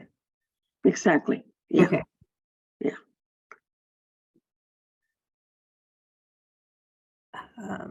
Let's see. A comment from Nancy about suggested strategies for protecting housing providers and small business owners who are trying to help reduce homelessness. How are you planning to protect us here? Are there any rules or laws for small business owners facing discrimination and moratoriums for the past 3 years? So I think that's a piece of input that we can take back, that there has been, you know, an impact on small business owners and housing providers due to the moratoriums for the past, you know, since COVID. Are there particular approaches that you'd like to see the city take to assist some small property owners? So maybe assistance with taxes and bills. Well, probably a suggestion might be on some of the, or if we're talking city of Los Angeles, because they have DWP and also the trash and waste hauling fees, like a way to either discount or waive those particular fees, because it's essentially taxation without representation during that entire period where they could not pass those costs on to the tenants. And, you know, and I'm just using those as examples because City of LA has control over LADWP as well as the trash hauling services. And that's just one area where something like that could be very helpful to those housing providers, because they play a very important part to keeping people in keeping people housed and not out on the street. But you know, they're on very, very razor thin margins, and they've been that way for a long, long time. So that's a key area where I think that could be very, very helpful from the standpoint of in the city of Los Angeles to really help bridge that gap. Either waive them, you know, put like a moratorium on those particular fees. At least it'll balance out somewhat. Okay, thank you. And I think that aligns with some of what Nancy was saying in the chat, assistance with utility bills or taxes or mortgage assistance. Yeah, like on the, yeah, especially property taxes. I mean, like that's a key, you know, utility bills too, because and I use, again, DWP, but also if you're outside of it, Edison or a gas company, like that, you know, cost of doing business has gone up a great deal because of inflation and other such pieces that, you know, in certain jurisdictions and certain policies, you cannot pass on to the tenant. And you know, that housing provider, especially if they're a smaller one, they're stuck with the cost. Sure. Okay. Yeah, I think that's good input to have. And we're certainly glad that, you know, property owners and landlords are at the table, because we do want this to be a discussion of, you know, not just ways to protect tenants, but also, you know, to make sure that these types of housing remain as an option within the city.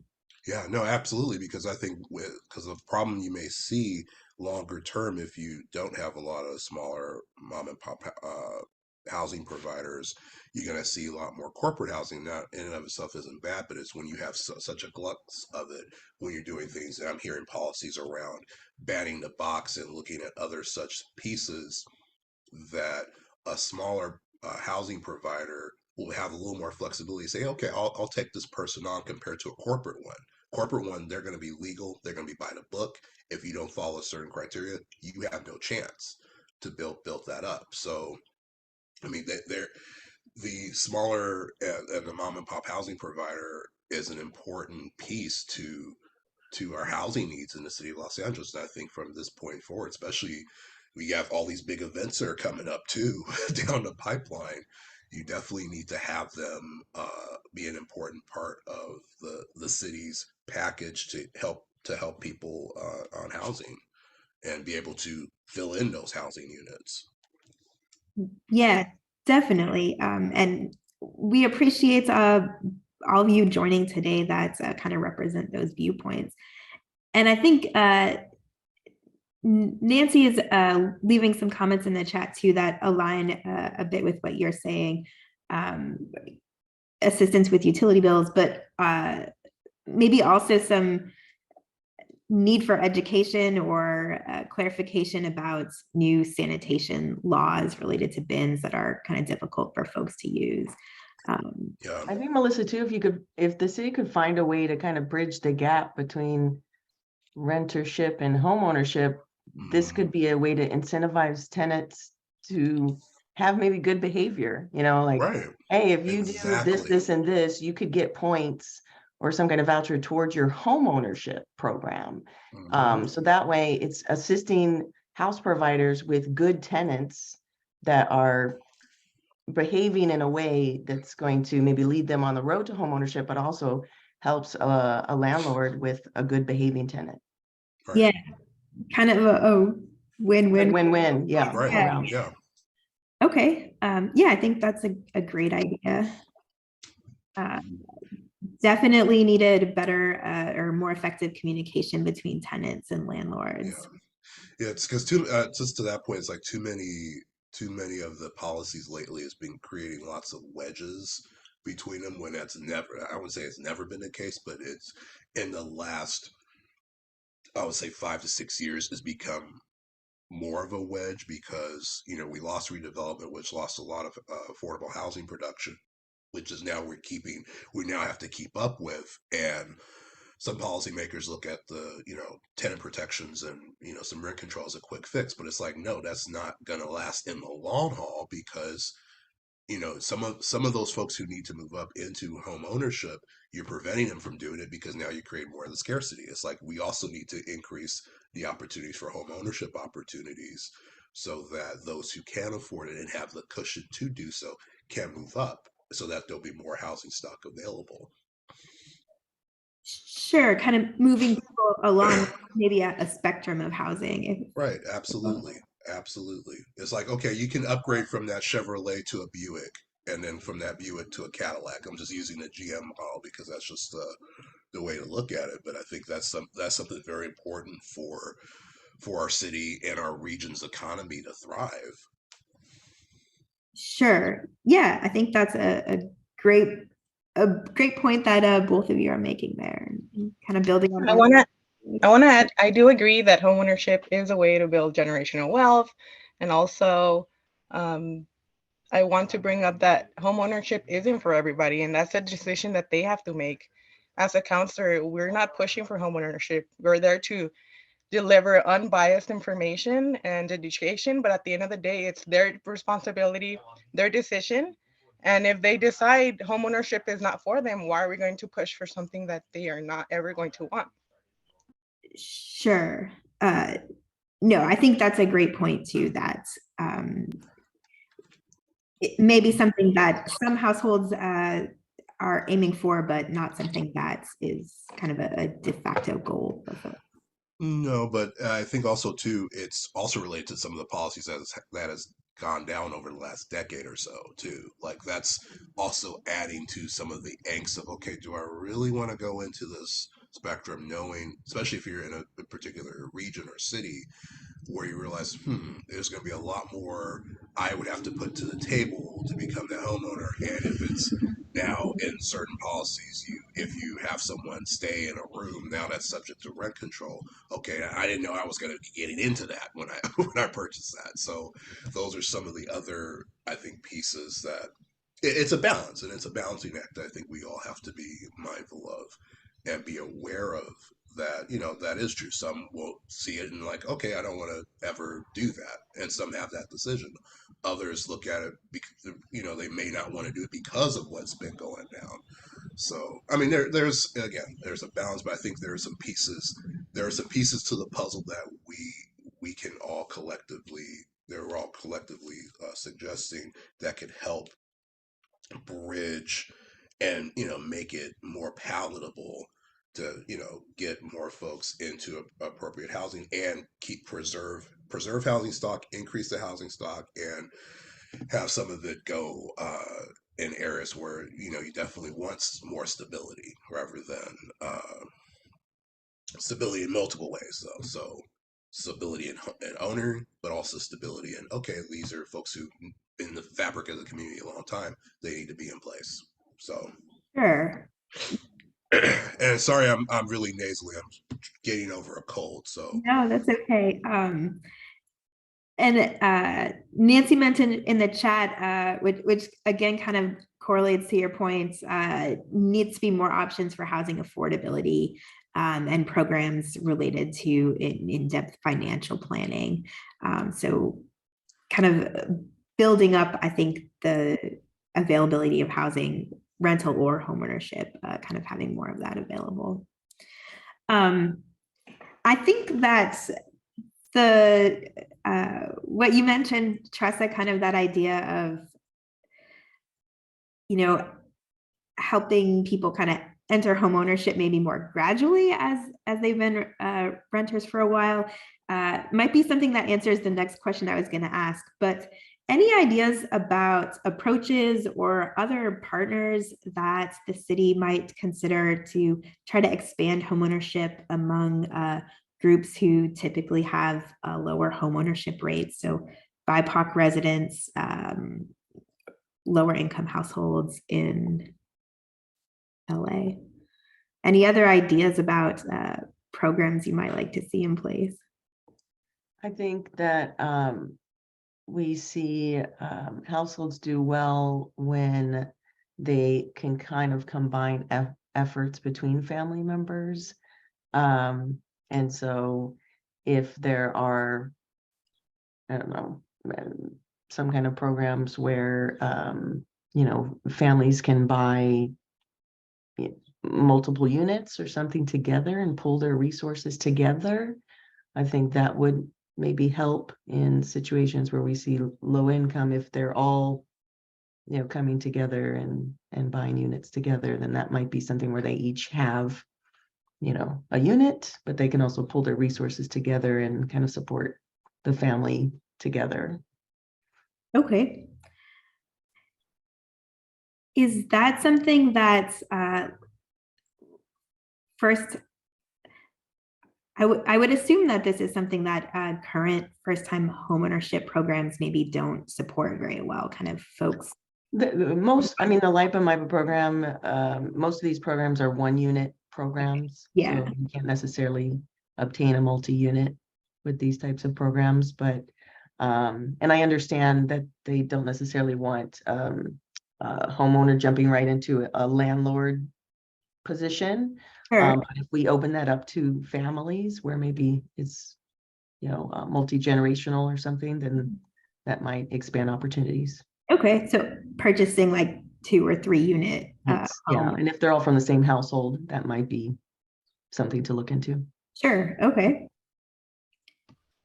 I would add another barrier is if people don't have legal status. There are some programs for ITIN borrowers, but they don't qualify for the 3.5%. They have to give 20%, and that's the barrier right there. Sure, that's a big barrier, big difference. Okay.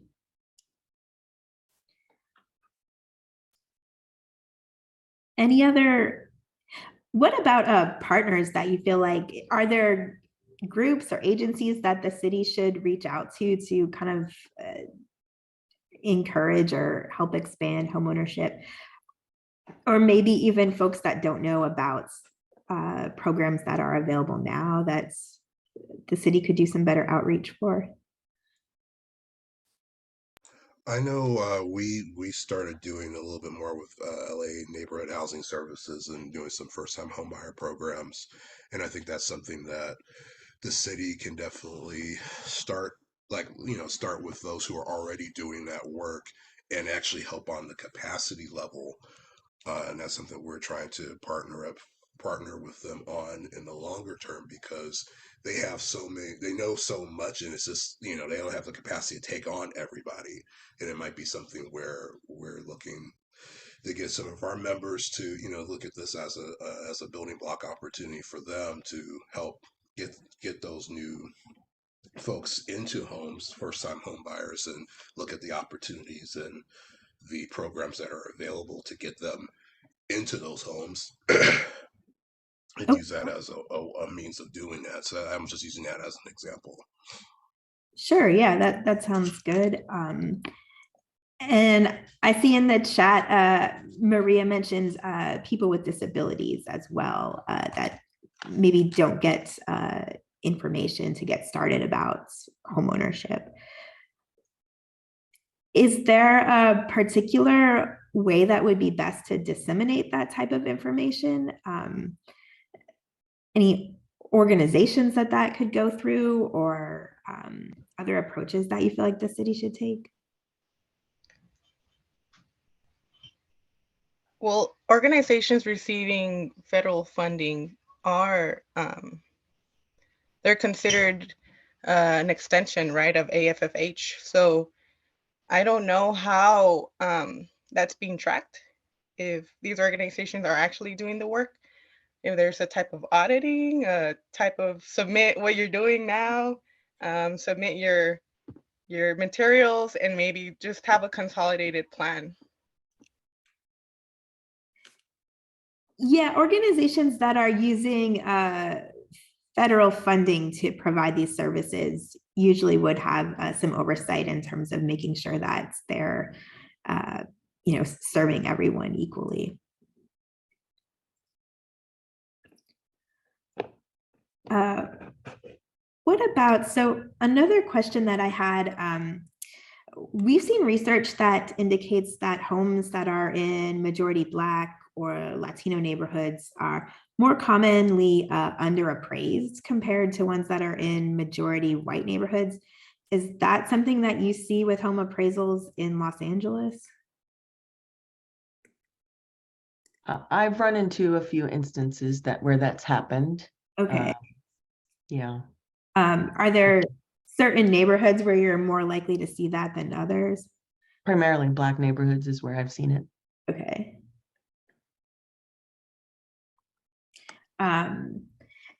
And maybe. And the appraisers are normally outside the area. So we've now made a conscious effort to, stipulate, because we can't, in our world, we typically cannot choose the appraiser. It's a random selection so that there's supposed to be no bias. So we stipulate that they need to be from the Los Angeles area, not coming from Orange County or something like that. Okay. So someone that is working within the city of LA.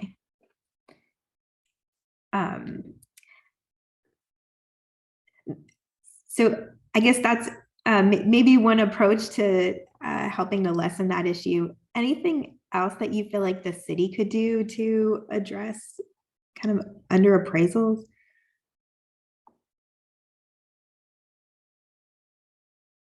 I don't know if the city could do this, but it'd be interesting to help diversify the field of appraisers. I don't know if the city has a role to play there, but helping to provide training or more information on how someone might get into the field. That's one of the barriers to entry into becoming an appraiser, is you have to basically apprentice under another appraiser for a period of time. So if you're looking to earn money, and you have to work for less money or for free until you can get your full appraiser status, there's no incentive for you to even enter into the field. So if we could lower the barrier of entry into being an appraiser, because right now we find that it's a legacy position, so it's owned by one person, they pass it down to their children, and so their worldview may pass down to their children as well. So we don't see diverse people entering into the field of appraisal work, whether it be women or people of color, and that's because the barriers to entry are so high. Well, yeah, I think those are both great points. And I think something that we can take back and see if there's, I don't know, any opportunity to take approaches that would help. That particular issue is actually being taken to Washington too, that on the barriers of entry to appraiser, to the appraiser field. No, I was gonna say, and there's state law that prevents the biases in appraising that was signed by the governor, I think last year or a year before last. And I think it's just to Tressa's point, some of the foundational issues that in terms of getting improving the entry and getting more of those folks at the table to start that process, I think is an important aspect of it, because like I said, there is legislation that's already been signed and is already in state law that's uncalled for, but the foundational part of getting new appraisers and more appraisers out there is where we have to do the work. Sure. Okay. Well, great. Let's see. Any other issues related to purchasing or selling of home that you've observed unfairly impacting Black or Latino buyers or sellers, or impacting neighborhoods that are primarily Black or Latino?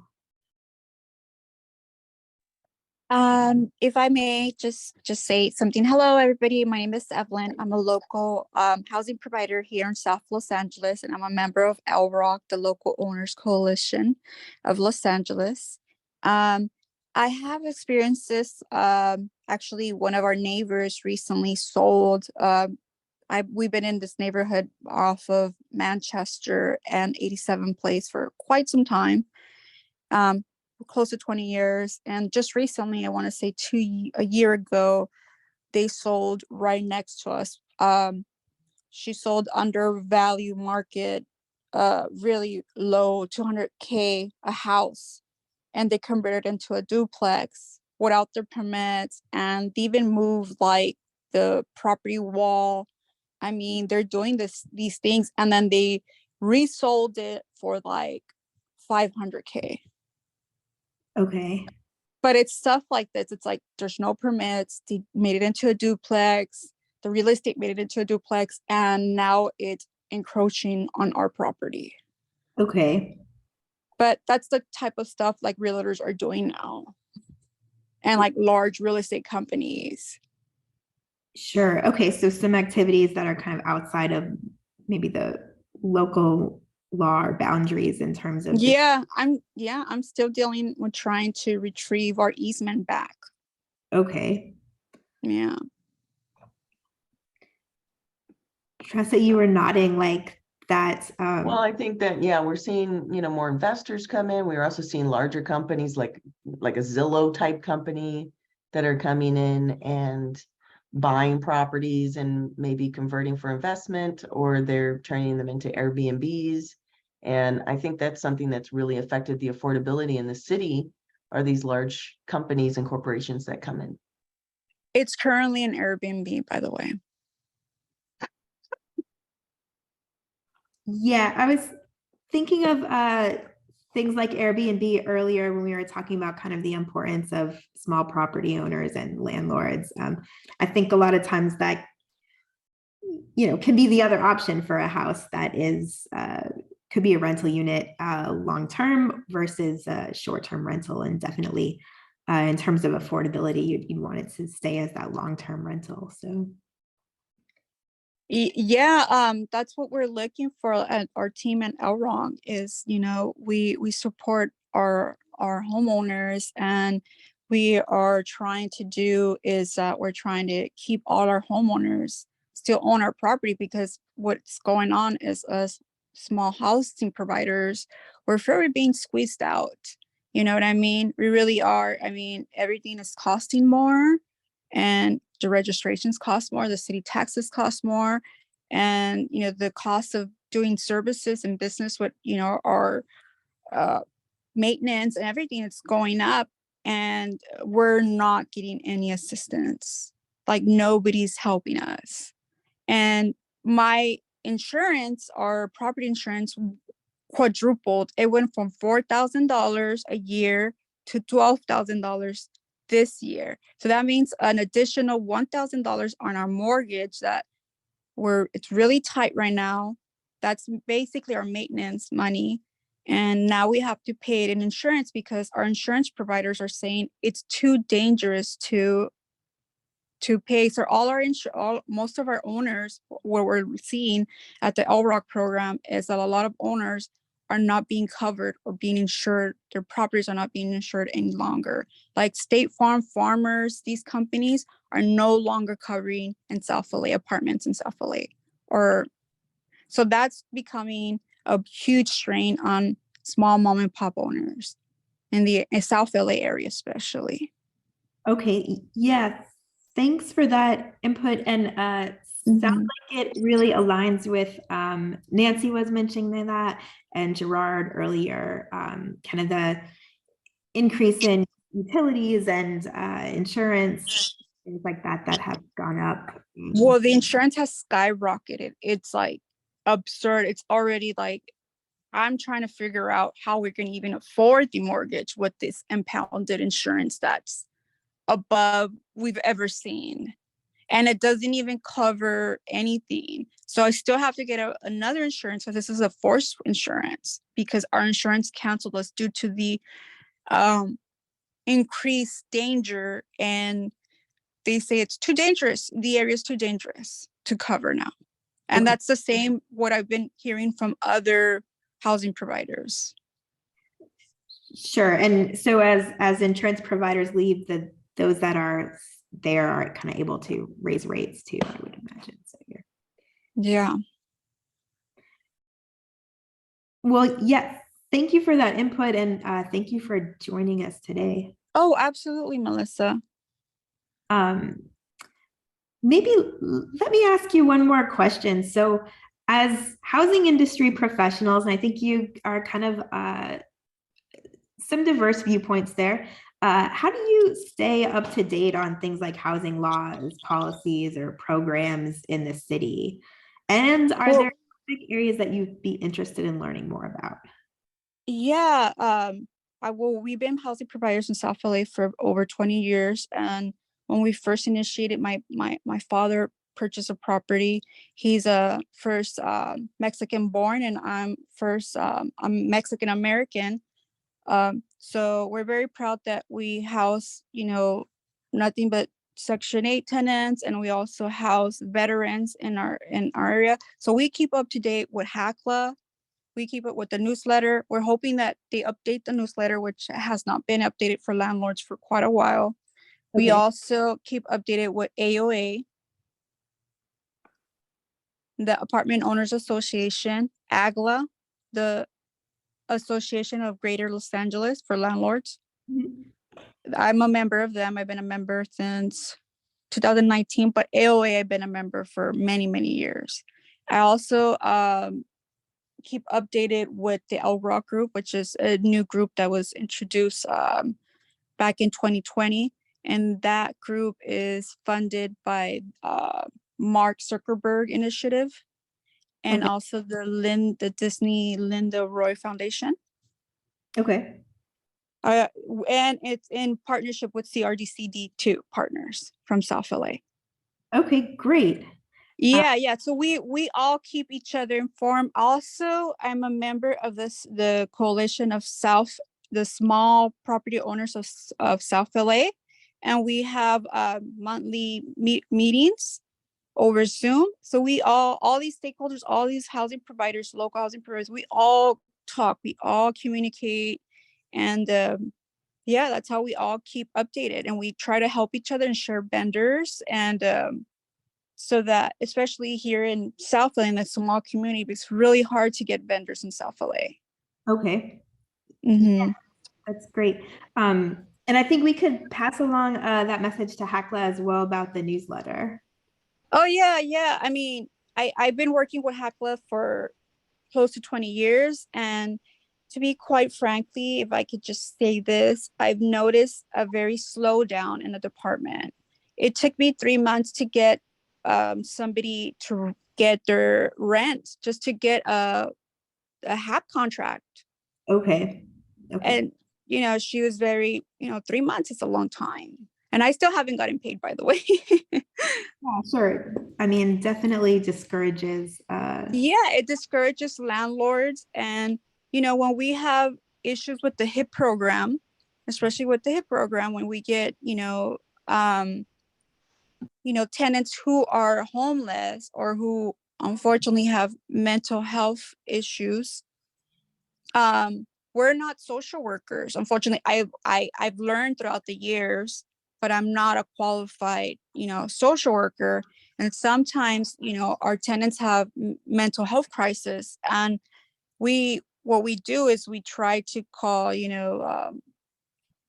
the certain lines. So we don't want to call, the police right away. We want to make sure, that they can calm down and not escalate, de-escalate. But nobody trains us with this. They say that's a 24-hour hotline. You call the hotline, nobody's available. The advisors don't call back. You email them. There's no resolution, and their advice is, well, evict them like you would evict any other tenant. That's cross-intuitive, especially when we have a homeless issue and we're telling landlords, evict. You're not in the business to evict. We're in the business to house people. And that is cross-intuitive when your caseworkers are telling you just evict them like you would evict anybody else. This, this population has to be, they do need a wraparound caseworkers. They do need case wraparound. So it's becoming very difficult to run our property now because of these issues. And it's harder to, it's hard for everybody to, HACLA to be dangling a carrot in front of. They give you all these, and, they say, oh, we're going to give you, all these incentives, but then the tenant gets in and he's a problem tenant and we don't know how to deal with it. And the answer is evict them. And it costs more money to evict them to even rent to them. Sure. Yeah. And like you said, If I can go back to how we keep, up with the laws. As a nonprofit and as an affordable housing developer, we have to have a policy arm as well. And if we can't have it in-house, then we have to partner with those organizations that are doing the work on the ground, building grassroots leadership and making sure that even if we are landlords, we're still putting tenants first. Yeah, absolutely. And that's my that is my one thing. It's like, okay, I'm a housing provider and I want to put the tenant first. But this is what, the organization HACLA, who I'm working with, is telling me.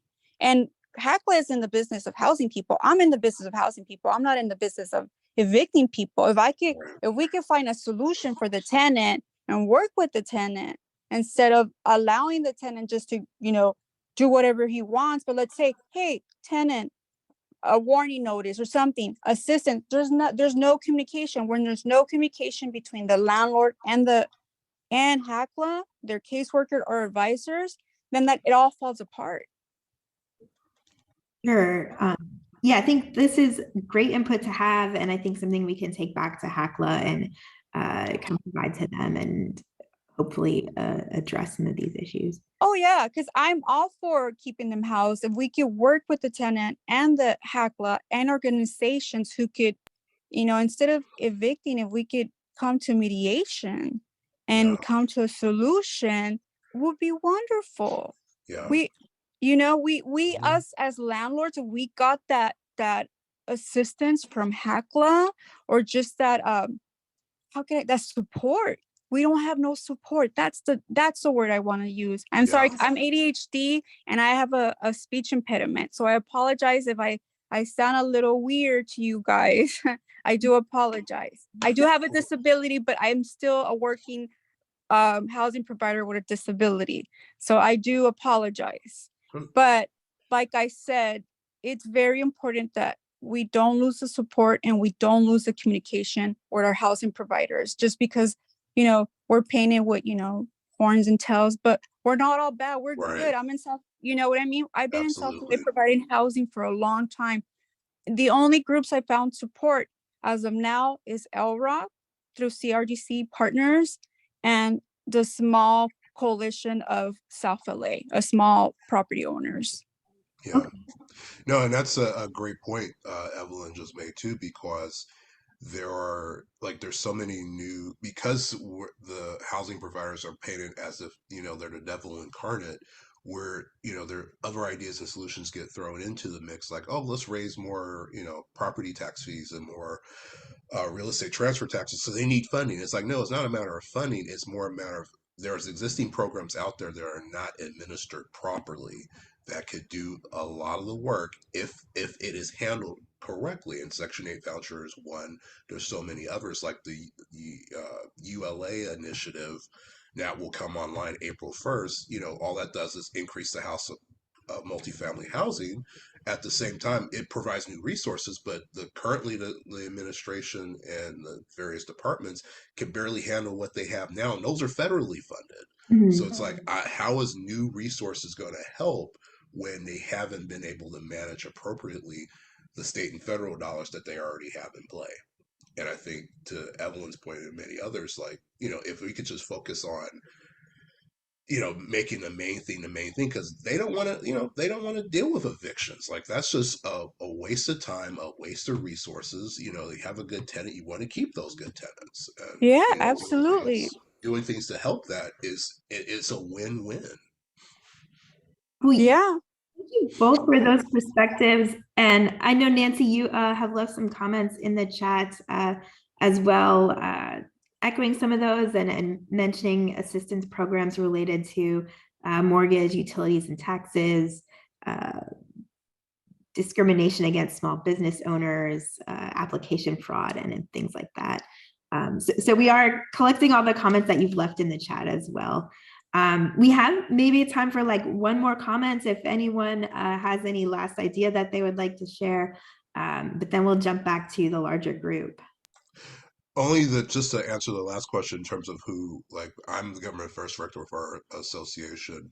So I partner with organizations like AGLA, like California Apartment Association, and other like-minded small business organizations, because in terms of policy, because we're seeing like there's a glut that's going to impact kind of the bigger picture of how we do transactions, but also how we get people into housing, and from rental as well as home ownership housing. And it's all related in terms of how we cover it, and the various issues that are going to, they're like the peeling the layers of the onion.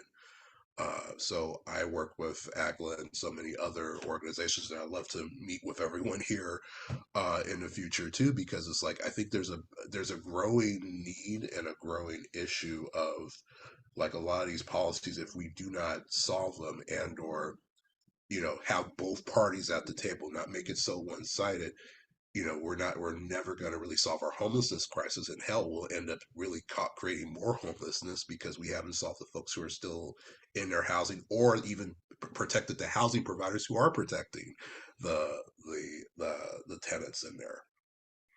Well, yeah, I think that's a great kind of wrap up focused on cooperation.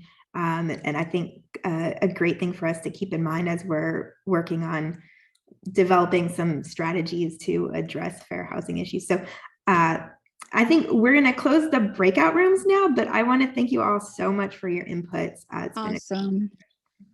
Nice to meet you, Melissa, by the way. And nice to meet you, Jared. I will reach out to you. Awesome. Looking forward to it, Evelyn. We're going to go back to the main session, so we'll have a couple minutes wrap up. So don't leave just yet, Evelyn, but just we can close the breakout rooms. Thank you so much. We really appreciate everyone providing your thoughts and inputs on housing and neighborhoods in the city. Really, your ideas today will truly help make this study stronger and communicate to the city and the Housing Authority what priorities and strategies LA should focus on over the next several years.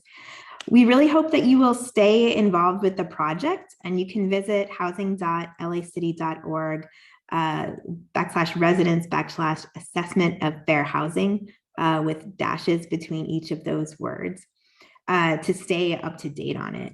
So that site contains videos from the community meetings that happened last month, and it will have information about future activities for engagements, as well as drafts of the study when they're ready.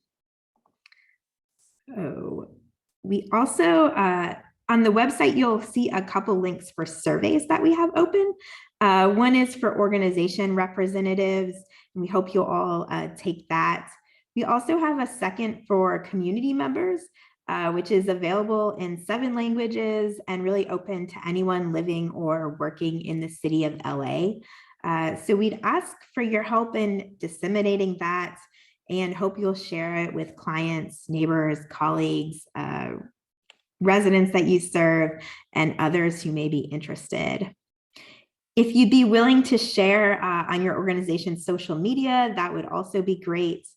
And if anyone would like a hard copy of the survey, either for yourself or to share with others, we can send hard copies to you. We're happy to do that.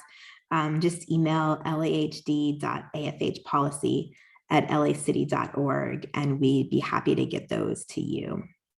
And now I'll turn it over to Nancy to wrap up.